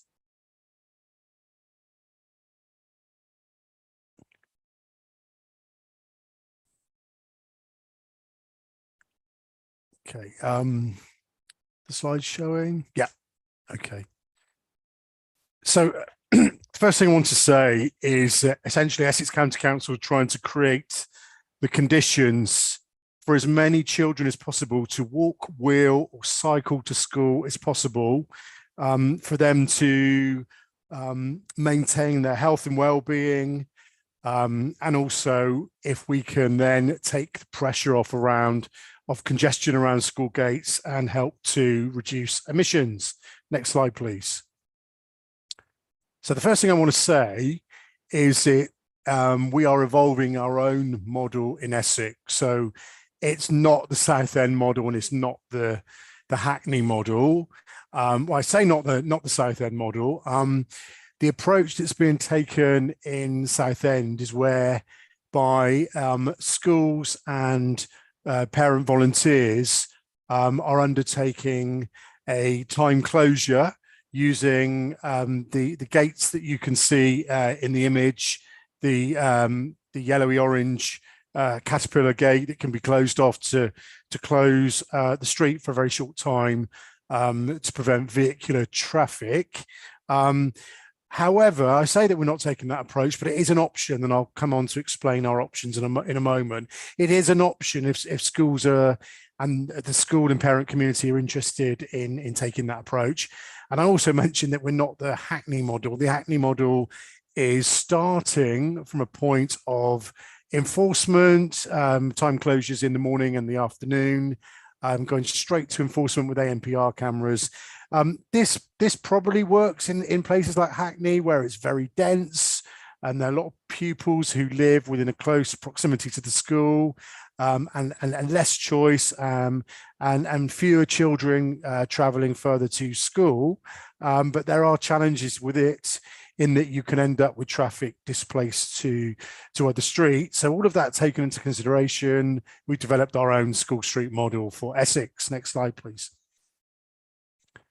And really that is about recognizing that we can sort of move towards an enforcement approach if that's what parents and schools want, but that certainly isn't our starting point. Our starting point is to encourage, to look at rewards and incentives, to make some physical changes around schools, to make the school street area more conspicuous so that we raise awareness of drivers and make them aware that they are driving in a zone where there are school children and lots of movements, and things like traffic calming and improved road safety measures.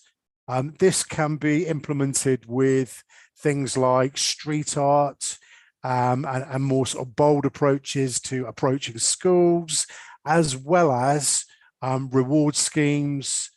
We work with the parking partnerships on the 3PR, 3 parking rules projects, and we're implementing several new park and stride locations. That can be really helpful for parents, whereby we have a designated car park with an incentive for some free parking for short periods in the morning and afternoon. And then we have volunteers then who can, and parents, walk, cycle or wheel the children for the final stage of the journey into school. So our approach is flexible, it's iterative, it's not a revolution, it's an evolution.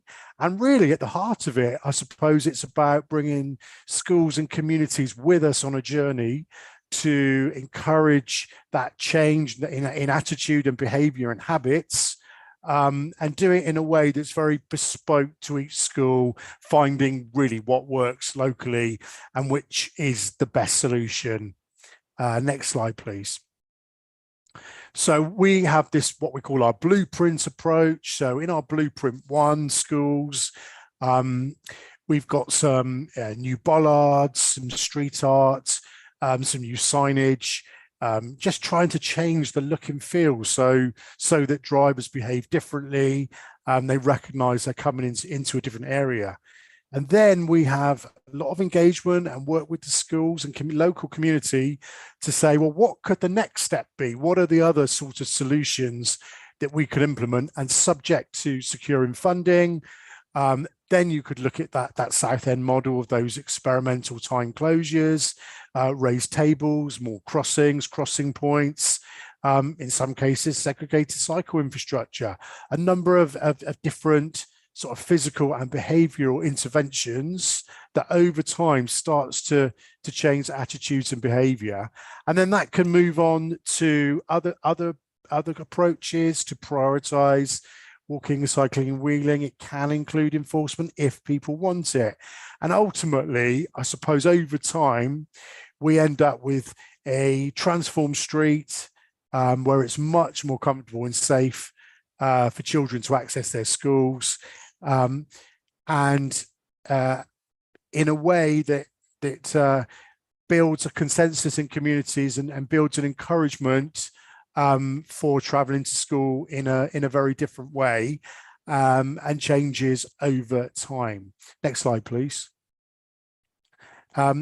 And this approach is sort of based on 3 tiers. So we envisage that schools will be either in tier 1, 2 or 3. There'll be some schools that are highly engaged and want to do quite a lot. They may be interested in further enforcement. They may have lots of volunteers and lots of staff engaged in this agenda. There will be other schools in a sort of tier 2 who've got some appetite, but they may need things like vegetation cutting back and a toolkit of behaviour change interventions and incentives, and working with us to develop a network of volunteers and marshals. And then there may be other schools who do probably a bit less, but they're interested in things like the Daily Mile, other walking incentives, having a school travel plan. So there are a number of different levels, and we recognise that all schools will be at different stages, have very different challenges, and therefore the opportunities will be bespoke. But our ambition and plan is to have something for for any type of school who wants to encourage walking, cycling and wheeling and reduce traffic congestion and emissions around the schools. Next slide, please. So just a bit of a summary of sort of some of the things that are happening in Colchester. So that blueprint one that I mentioned, where we're trying to make the area more conspicuous, improve the signs and lines, etc. We've got some of that going on in some of the schools, and some 20 mile per hour signage going in there. And then we've got ongoing engagement, and this is where we can work with Emily and the team to progress the anti-idling campaigns, and starting to undertake surveys and work with those school communities and pupils to identify the very specific challenges and what some of those solutions can look like. And that's an ongoing process. And as we build up an evidence base and we build a consensus for change, then we'll be well placed to implement those changes over time. And what we've learned from other school streets projects around the country, that as you start to introduce these sorts of measures, it quickly becomes a part of the school culture, and new habits get formed. Parents get used to new systems, if that's park in stride, drop-off points, so that as systems get put in place, each cohort and each year get used to those changes and respond accordingly. And over time, you can really improve the active travel take up, and really to make it much safer around schools, and improve the air quality and really improve the school environment. So that is a sort of summary of our ambition and the things that we're doing at the moment. And we really look forward to working with Colchester City Council to take this agenda forward. Thank you. Thank you very much, Julian. Before we pass to Emily, any questions? I've got Councillor Gocher first. Yeah, thank you. I mean, that's very interesting. I mean, the only thing that does concern me a bit is it does seem to me, from my instinct, a bit woolly and a bit motherhood and apple pie. I mean, obviously it depends on what the evidence base suggests works. I mean, my instinct does think that we probably need to take a bit more of a tougher approach with a vociferous minority of people who won't switch their engines off and will insist on revving them up outside the school for an hour on end. And I was interested in Stuart Johnson's idea of closing the school streets to traffic, although that won't be appropriate for every street. It would have to be on a case-by-case basis that's assessed. But it depends on what the evidence base suggests works. So if the evidence base suggests that this kind of more educative approach is producing significant effects and far more than any kind of punitive approach, then fine.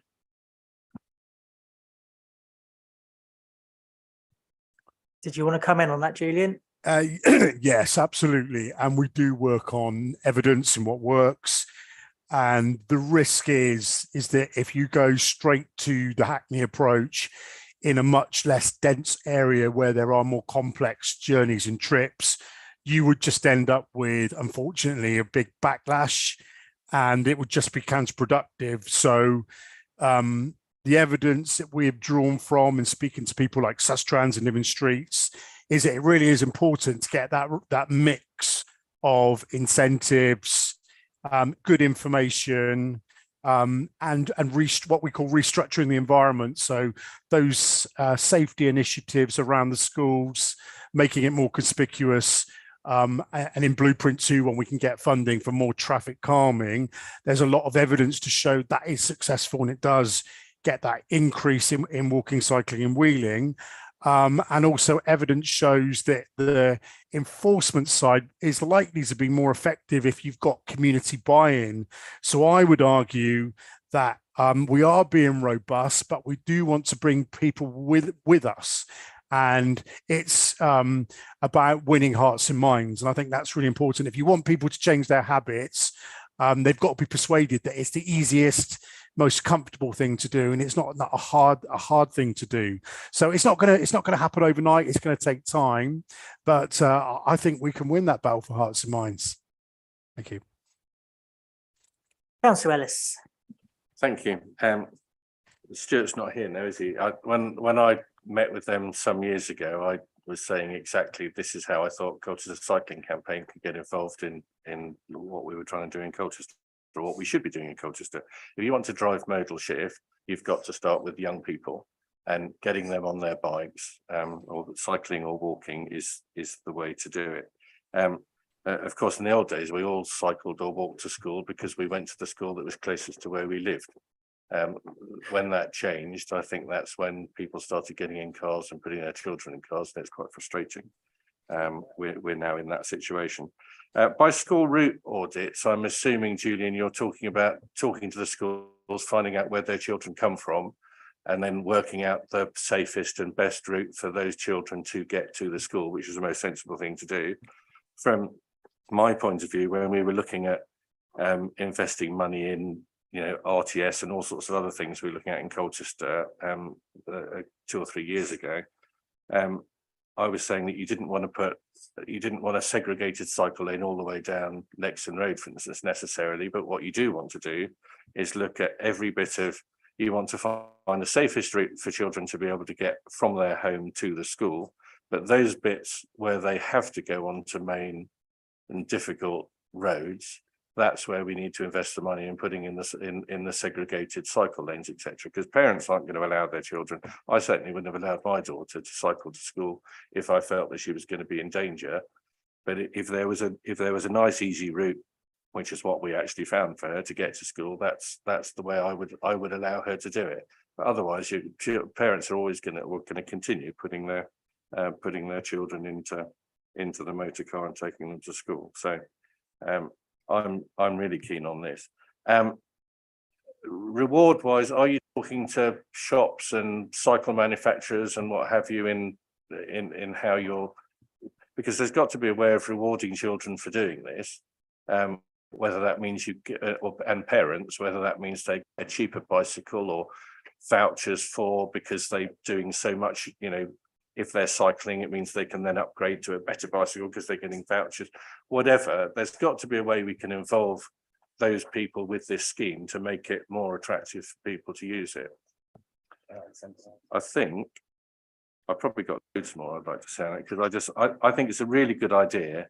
And I think the only way to get, as I say, to drive modal shift in this country is to start with young people and getting them to do it. So I think you're doing exactly the right thing.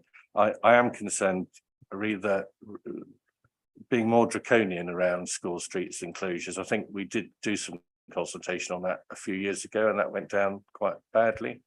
So probably the approach that you're suggesting at the moment is the right one. But I'm really keen. Thank you.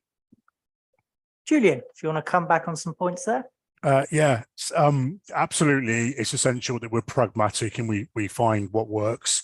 In terms of those incentives, yes, we are absolutely looking at those incentives.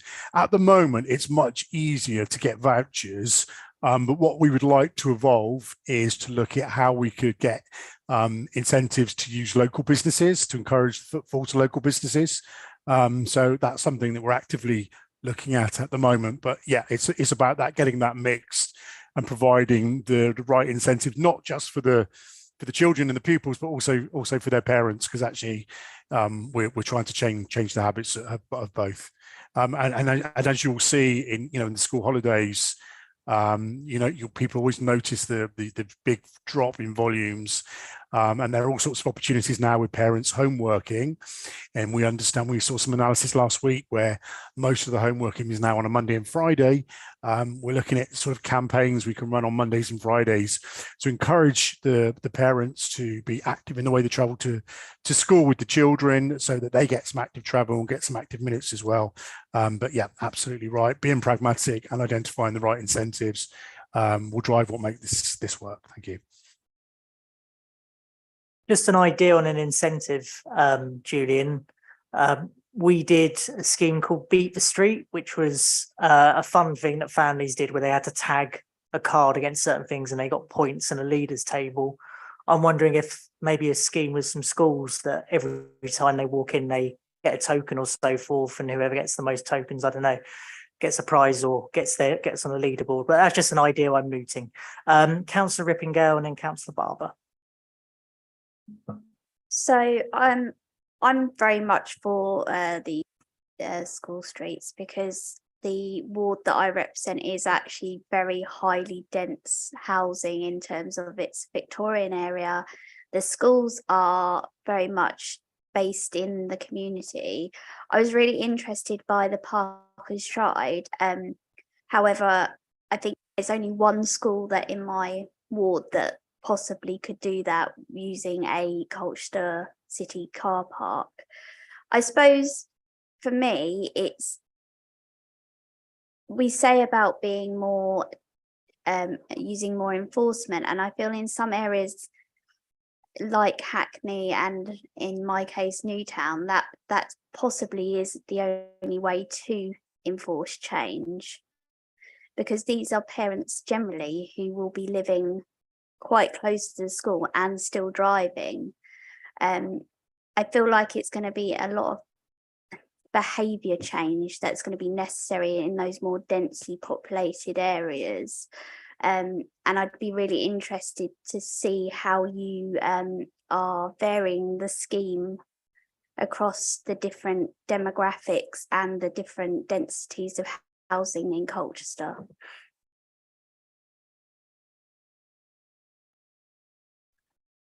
So in terms of those density issues, we've received some funding to cover a small number of schools in Colchester. So at the moment we're in that learning phase, and we're sort of that test, learn and iterate approach where we're learning about, different types of schools and different types of trips. But going forward, we hope to be able to secure more funding to do more schools.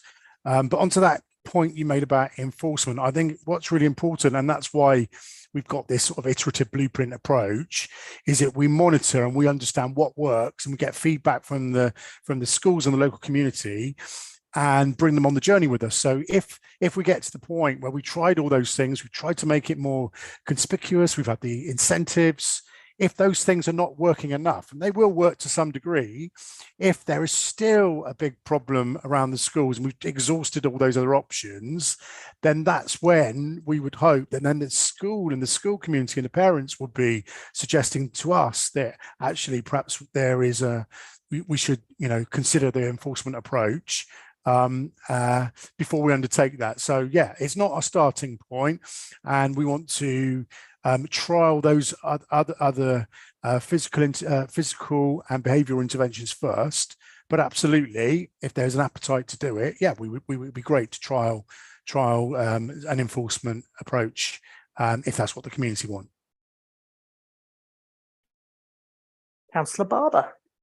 Thank you, Chair. I don't believe it would be appropriate for me to comment on the content of the report this evening because of the interest I declared earlier, but just to say thanks to Julian for coming along this evening, and also Emily as well for the work you're both doing on this. One point I would encourage members here, and if any other members are listening in, which I know a couple are, I would encourage you to discuss with either through your county council or directly with Nick Hill from the sustainability team at Essex County Council to help develop school travel plans as well, because it's a really important part of the work that's being done around this, and there is still a number of schools that don't have them in place or are out of date. So I'd encourage you to get involved in that too, because that involves Parking Partnership, Essex County Council, Culture Council. So all partners really need to work together. And one of the big challenges I find in Colchester is that a lot of, and I'm sure it's the same elsewhere across the country as well, is that a lot of the schools were built in areas where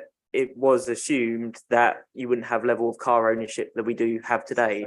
And particularly in rural areas, there's CBH estates that are built around the school sensibly, but now as catchment areas have gone, as the schools have expanded or rationalised, for want of a better way of putting it, but between villages, you have a lot of people travelling into a small area, and that brings itself a huge challenge, which we do need, which is being looked at, and I think is why travel plan everybody trying to bring the community with them is a really important aspect of this, because otherwise it will just backfire and we won't get any further on the issue. As we've seen in projects before, if it's dealt with wrong, the community facing aspect, the whole project just gets dropped. You don't even get halfway measures. So I do believe that these incremental steps are an important first step of that. I'm a big fan of school streets and I support them strongly, but bringing the community with us is a vital aspect of that. But I'll let others comment on the report. Thanks. Thank you. So we had a suggestion from Stuart Johnson about essentially recommending a tougher line from Essex County Council. Be interested to see what people think of that. I think it's harder around rural schools because, as you say, for example, in Rowhedge, a lot of the children come from Fingringhoe to Rowhedge Primary School. So it's a real issue there. But examples like Newtown, even like Shrub End, tend to be the maximum someone has to walk is usually a mile. And it's usually, when I see the heat map, it's usually one child that is that far away. And that's a walkable distance, if we're being honest. Even in bad weather, an umbrella will get you there, get you to school and then get you to work if you're walking a child. I feel like Councillor Gocher is a little bit woolly. It is a bit of kind of like, what do you fancy? And sometimes you do have to get tough. And Hackney did get a lot of backlash. There wasn't unanimous support for it. They did get a lot of backlash from some locals, some people that use the road as a cut through, and some parents that basically wanted to park on the zigzags, drop their kid off and drive away. And councillors were getting death threats over that stuff. So when you have to make these tough decisions, as we know, for example, with Crouch Street, there is backlash. There always will be in democracy. And it is about, as you say, there is the aspect of bringing communities together. But for me, with schools, you do have the aspect that you do have teachers and also usually PTAs that you can try and bring with you to do that. And my feeling is that we should be looking at areas that are urban that could be trialled to do the Hackney model, where you do shut the street for 15 minutes, half an hour between the opening and closing. Residents know when that is. They know how to alternate their day. It's not on a bus route, so you're not affecting any buses. I think there's an opportunity to do that, is my personal opinion. What I would like to know, Julian, is have we approached the schools, or have the schools had to approach Essex County Council? And are there a lot of schools in Colchester that haven't really shown that much engagement and interest if we have contacted them? So generally, we're approaching the schools because we've got a limited amount of funding. So we've selected schools in certain areas, but we're beginning to sort of reach out to a wider network of schools, and we are finding it quite challenging actually, because the schools are very busy. They've got very busy agendas, and it's quite hard to get their interest. If there were a school that wanted to trial something, we would love to work with the school. If there is that willingness from the school and the parents, absolutely. But yeah, engaging on this issue is quite difficult, and it takes time, and it takes a lot of investment in that engagement and understanding and surveys and understanding the local problems and what the solutions could be.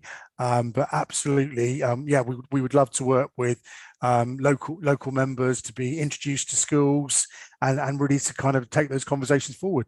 Thank you. I'm wondering on that if it's worth liaising more with county councillor members as well, especially if you're having trouble with schools, but also they should have a knowledge of the difficulties you will face with some of those schools and be able to tell you right away, no, you shouldn't do that there, or actually these options would be available in this area. I'm wondering if that is something moving forward. I am slightly worried about the funding as well, because it sounds like we can only do limited amount of schools as well. So if every school in Colchester said, right, we're all on board, we want to do this, we've got our own version, would there be a problem with funding if every school wanted to do some sort of scheme? Funding is a challenge, which is why we've developed that tiered approach, just to be pragmatic. So if schools really have a high appetite for do something, I think that we can find the resources, and based on the fact that it's quite challenging to get them to engage at that level, but also recognise that some schools just want to do it, as Councillor Barber mentioned, they just need to do a travel plan, and we can give them a toolkit to start to raise awareness of the issue. So whilst funding is a challenge, I think in most schools in Colchester, they would fit into one of those three tiers, and we would be able to do something. Great, thank you for that. I've got Councillor Ellis. I think they should all have to do a travel plan. I think as soon as you join a start with the school, you should be making sure that as few people are having to drive in as possible. So I think that's vital. I was just going to say, Chairman, that I'm not keen on the stick approach before the carrot's been tried, if I'm honest. And I think it would be a good idea to try the carrot approach, which is what they seem to be doing here. But what I wouldn't want is this thrown into the long grass and us not look at it again. So I think you probably need to schedule another meeting or this to come back, even if it's in 12 months' time, for an update as to see how it's progressing and what's been done. Otherwise, I can see that's the opportunity, I think, to say actually it's not working, and yes, we need to take a tougher approach. But I don't think you need to go for that from the get-go, in my opinion. Others may differ. How do others feel on that approach? So we could recall it back in 6 months or a year. Okay, that seems pretty unanimous. So if it's not firm enough, we can go for Stuart Johnson's suggestion that we write and say we'd like it firmer.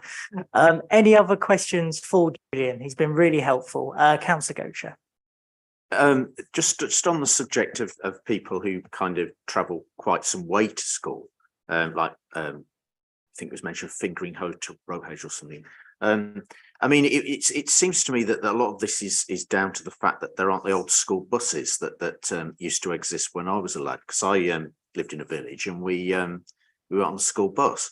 I mean, what have the county council got the ability to subsidise school buses? I mean, I know there's going to be a financial response, which is fair enough, but I'm just throwing the question out there. What possibilities are there in that direction? Over to you, Julian. Yeah, that there are school buses. There is school transport if children live a certain distance. It's not actually my area. That's dealt with by our passenger transport unit. I think it's over 3 miles, and we can check that and come back to you. But there is that available. To go just to look at the point about coming back to the panel, I think that's a really good idea to come back in a year, because we've got a number of initiatives underway, and we've got a rigorous monitoring and evaluation. And I think if we then come back and present the findings, and then panel members feel that, you know, then more needs to be done, and we've had that further engagement with the school, and we've identified other schools to trial the enforcement mechanism, then that would be a really good time to consider that. But as the other member mentioned, I think let's trial this, the carrots and the changes around the traffic calming that we're trying to introduce around some of the schools. Let's see how that works, and then see what the evidence tells us will be the next step. Great. A suggestion I've had is that as chairman of the panel, if people are happy for me to write, if I write to the cabinet member for highways to ask that we get Essex County Council to get an up-to-date school travel plan from every school in Colchester, if people are happy with that.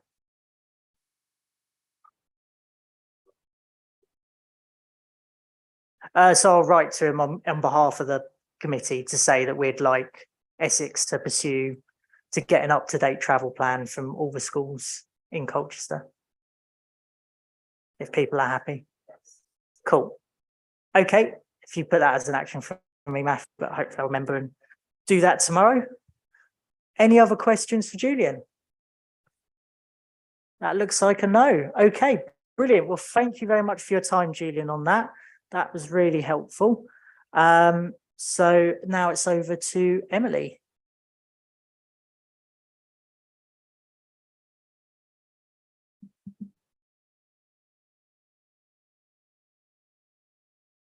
So I've just put together a short presentation to go through the report visually.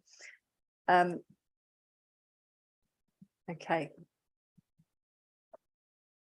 Yeah, next slide.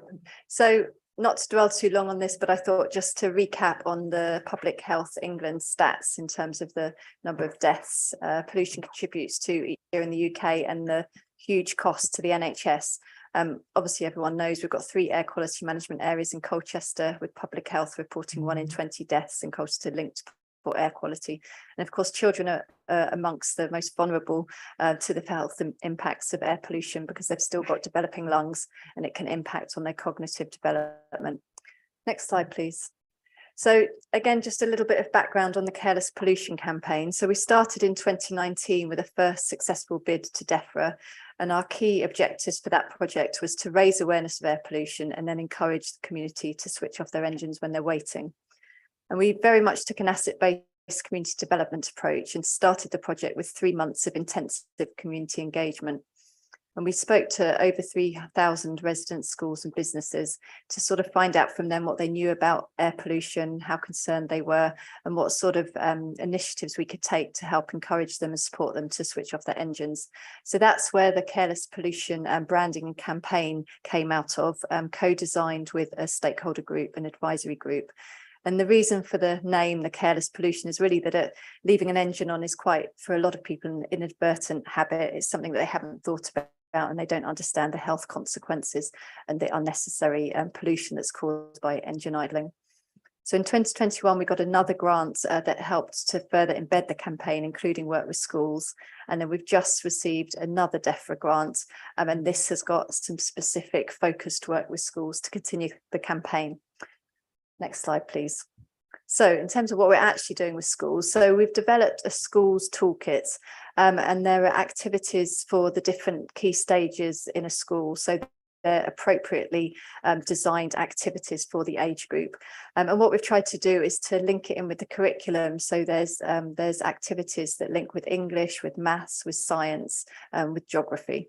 The idea is that the schools can carry out this as part of their general activity rather than a difficult add-on when we know schools are really challenged with time. So we've got the school toolkit, it's got lesson plans in it, it's got activities. We've designed a presentation that can be presented in assemblies, and that can be done by the school, by a volunteer, or by one of our team when we go in to work with schools. And we've also carried out a number of workshops.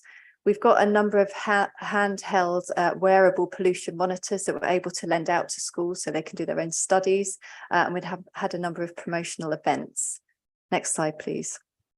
So I thought I'd just focus on a couple of case studies of work we've done with schools. So an example is St James's, obviously at the bottom of East Hill in the air quality management area. It was one of the key schools we wanted to work with. So most of our activity was in the first year of the campaign in 2021, where the children made individual pledges of what they could do to reduce their impact on air pollution, but they also wrote letters to their family asking their family to switch off their engines whenever they're waiting. We used the toolkit and the different activities to work with the children, and then we did a big promotion on Clean Air Day. In 2021 we had a roaming Zorb ball, which was to sort of represent how toxic air pollution builds up inside a car.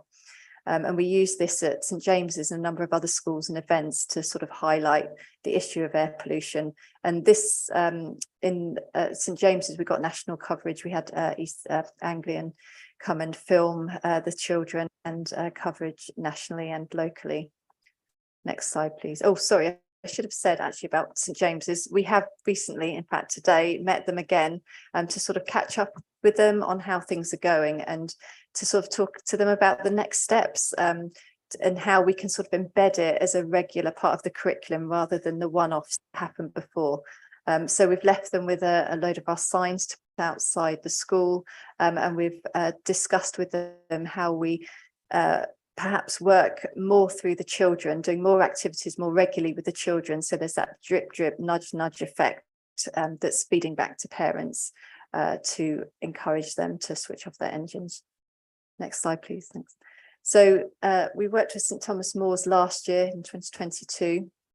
Again, we did assemblies and we did activities around the toolkit, and we lent them our air pollution monitors, and they did a 3-month study of air pollution with the children.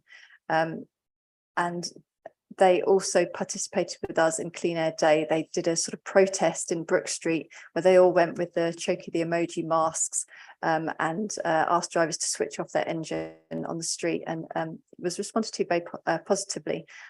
I've included here the film because they are involved in the film and feature in it. And I'm not sure if everyone has seen the film because I think we tried to play it before and it didn't work. So we'll attempt to play it again.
And I think most people are horrified actually to learn about the potential impact on our health. So earlier this week, I spoke to a number of my colleagues delivering a presentation about air pollution, and I recruited all with experts so they can feel empowered to speak to their patients about their health. The more of the careless pollution sign outside our house is what is making people aware of how badly air pollution can be conscious. When we moved here 50 years ago, there's quite a quiet road, and over the last 15 years, the traffic's increased so much. It was something what intended and not known to pass on health. To the point where it ended up having a full-blown asthma attack triggered by air pollution. Campaign because we want to have clean ourselves around campus. We have lots of students coming in, whether that's walking, cycling, by cars, and if we are proposing to take personal action in place cards to place what they reduce air pollution for them.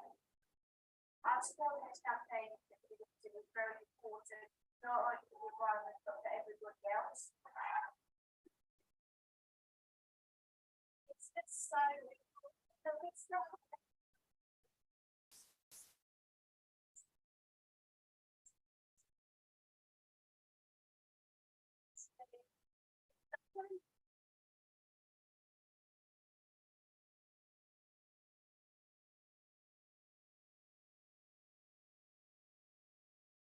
So we made that film to help make it clear to different groups how they could use the different resources, and obviously to help schools understand the different opportunities they've got to use the resources.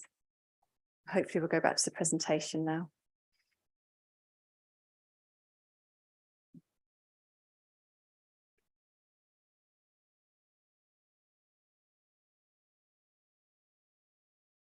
Next slide, please.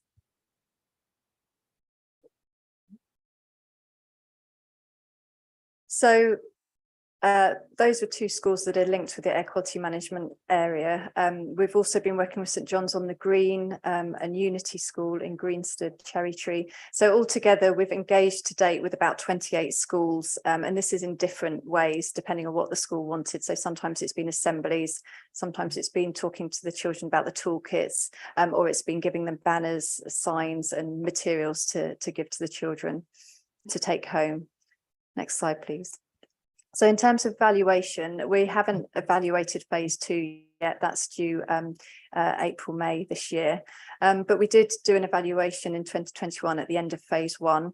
And these stats are specifically around schools and the feedback from schools. So we had a number of conversations with carers and parents outside alongside a number of different schools, and 63% had become aware of the careless pollution campaign. And encouragingly, 65% has said that they were switching their engine off more than they had been doing previously. But we did have a hardcore of 21% who said that they never switch off their engine. And obviously they are our sort of target audience for ongoing work. Next slide, please. So in terms of next steps, we've got another successful DEFRA bid, as I mentioned. So what we want to do with that is reach out to more schools so that we get the campaign exposure in more schools and really build on the current momentum. We want to, in the longer term, secure a legacy, and we're sort of doing this through this peer-to-peer support between schools and the peer-to-peer within schools, the children hopefully influencing their parents and their family members. And in this way, it'll be much more sustainable, because once the funding's finished and we have to step away, we need it to be sustained and to continue with just limited support from us. We want to further develop the schools toolkit with input from the schools and the children. And we also want to look at how we integrate walking and cycling into the toolkit. So it's not just about idling. It includes more sustainable modes of travel to school as well. And to do that, Julia mentioned it, but we want to work much more closely with Essex County Council, with North Essex Parking Partnership and other partners who are doing work with schools. So it's a bit more of a coordinated approach, because it all links together. It's all about it's all about the environment. It's all about active travel and health. So I think schools would appreciate and benefit from a bit more of a coordinated approach. Next slide, please. And just the final slide was on the points that you made earlier, Chair, on how we'd appreciate your help and support to continue with this educational approach. Thank you. Okay, any questions for Emily on this? Councillor Gocher first. It's just a comment, and mainly, I mean, I think that's absolutely fantastic, and there's some very encouraging stats there, and you know, it's only 21% that are vociferously not doing it, and there's been some real good engagement there. And what I particularly liked, obviously, I know St James's, I know St Thomas More. They're not far off from Brook Street and East Street, which are heavily polluted. And what I found particularly good there was the images of the children, and kids like doing stuff, and they remember more when they've been actively doing stuff than just sitting in an assembly. And there's some fantastic stuff there where they were using those monitors and stuff like that. So I was going to ask, is there any plans for any more kind of, you know, actions like that, where they go to a polluted area and do stuff with monitors, or scrape pollution off the walls and test it, or any kind of active stuff? Because I think that was absolutely fantastic, really interesting. So the air pollution monitors are available for any school to borrow. What we'd like to do is the schools that have borrowed them to sort of go and talk to the other schools about what they've done with them, and then a school could develop their own sort of methodology and their own study that would suit their own area. So that's sort of an ambition of this next stage of the project. But certainly in terms of activities, there are some sort of science-based activities in there. But again, we'd welcome that feedback from the schools that we're working with to further improve the toolkit and make sure that it's as interactive and as sort of inspiring for the children as possible. Councillor Barber. Thank you, Chair. Thank you for the presentation on that. I think it's a real good success story that we should continue shouting about. The numbers are pretty significant, really, to have such a behavioural change, and behavioural changes are the toughest part about a lot of this. We can, as we discussed earlier, we can enforce, but where we have schemes like this and we're achieving just through education, it's really quite significant. And I agree, it's very heartening to see only 21% of people so far steadfastly against doing any measures on this. And I think I may have made this point last time, because I subbed relatively recently on this panel, but the statistic about the amount of deaths that are related to air pollution is quite startling. And it surprised me it was as low, so high impacts as it is. And I do think that's a message we should continue to drum into any of our comms on this, because it really is very startling how bad the pollution is, even in there like Colchester. I think a lot of the time we think this is in a big inner city areas like London, but it's having a detrimental impact on children across the borough right now, and that's quite a startling statistic. So I think if we put the comms out saying how well we're doing on this, and then also re-emphasize the message about how bad this is on people's lives, tangible outcome. I think that hopefully will help us keep driving success. But just credit to your team and everything you're doing on this. Really good to see the success so far. Thank you. Any other questions? So just about how we can help. For example, we've got full council on Thursday. What Essex County Council sometimes do is that they get councillors to sign a pledge on a certain issue. That may be an option for a full council, and try and chat to some councillors you don't always see to explain the work we're doing would be really good. Maybe some comms to go out and an email to councillors to say, can you share this on social media would be really good as well. And maybe if you're doing any events in any of the wards, is maybe contact the councillors and say, oh, we'll be here at this time. Would you be, if you're interested in come along, this is where we'll be. I think that would be good ways to get councillors involved. Or if you're working for a particular school, contact the local councillors to say, we're doing this, any ideas, anything you want to add, so forth, would hopefully get more engagement. But I don't know if there's any other ideas from other councillors. I think we're all on board, but certainly. Okay, any other comments or questions? Cool, I think we're all happy. Brilliant, okay. So our recommendation, we're going back, gone all the way to the top, was to, whether we wish to support Essex County Council in their current Safer Schools scheme. And from what I could gather, we do, and we'll see them hopefully in a year's time to see the progress on that. And sorry, just skipping pages. This is the fun of having it all online. There we go. Oh no, skip to one. And support the careless campaign, pollution campaign, which we all seem pretty unanimous on as well. Okay, brilliant. And we've all put our comments in there as well. Fantastic. Okay, and thank you again, Julian, for coming and giving up your evening. Much appreciated from us. And we hope to see the results soon. Thank you. Okay, so that takes us to the work programme. So I think I'm passing that over to you, Matthew. Yeah, thanks, Chair. This is the last meeting in this year. The work programme item, well, the official work programme is finished now. The only thing the panel might like to consider is whether it wants to make suggestions. I mean, you made a few this evening already about items that might be considered in future, or whether you're happy to consider the draft work programme at the first meeting of this panel next year. Thank you. So I would suggest we wait till next year, which will be May or June, whenever the first meeting is, because we may have a different chair and completely different panel. Depends if we all ask to move panels and so forth, or your group decides they want you on a different panel. So I think only one of us is up for re-election, so most of us should be. Oh, two of us. Oh, three of you. three of you up for election. So we never know what happens. So I think if we wait till June, as you say, we've got some ideas in the bag already. And if I'm not in this panel, I'm happy to come along and recommend them to the future panel. So and we've got that option if we're not on this panel as well. So everyone okay with that? Cool. Okay, so that takes me to unfortunately excluding the public. So for anyone who is a member of the public will have to leave the meeting. So I move in accordance with section 100A.4 of the Local Government Act 1972 to exclude the public, including the press, from the meeting, so that any items containing exempt information, for example, confidential personal, financial or legal advice, in Part B of this agenda can be considered.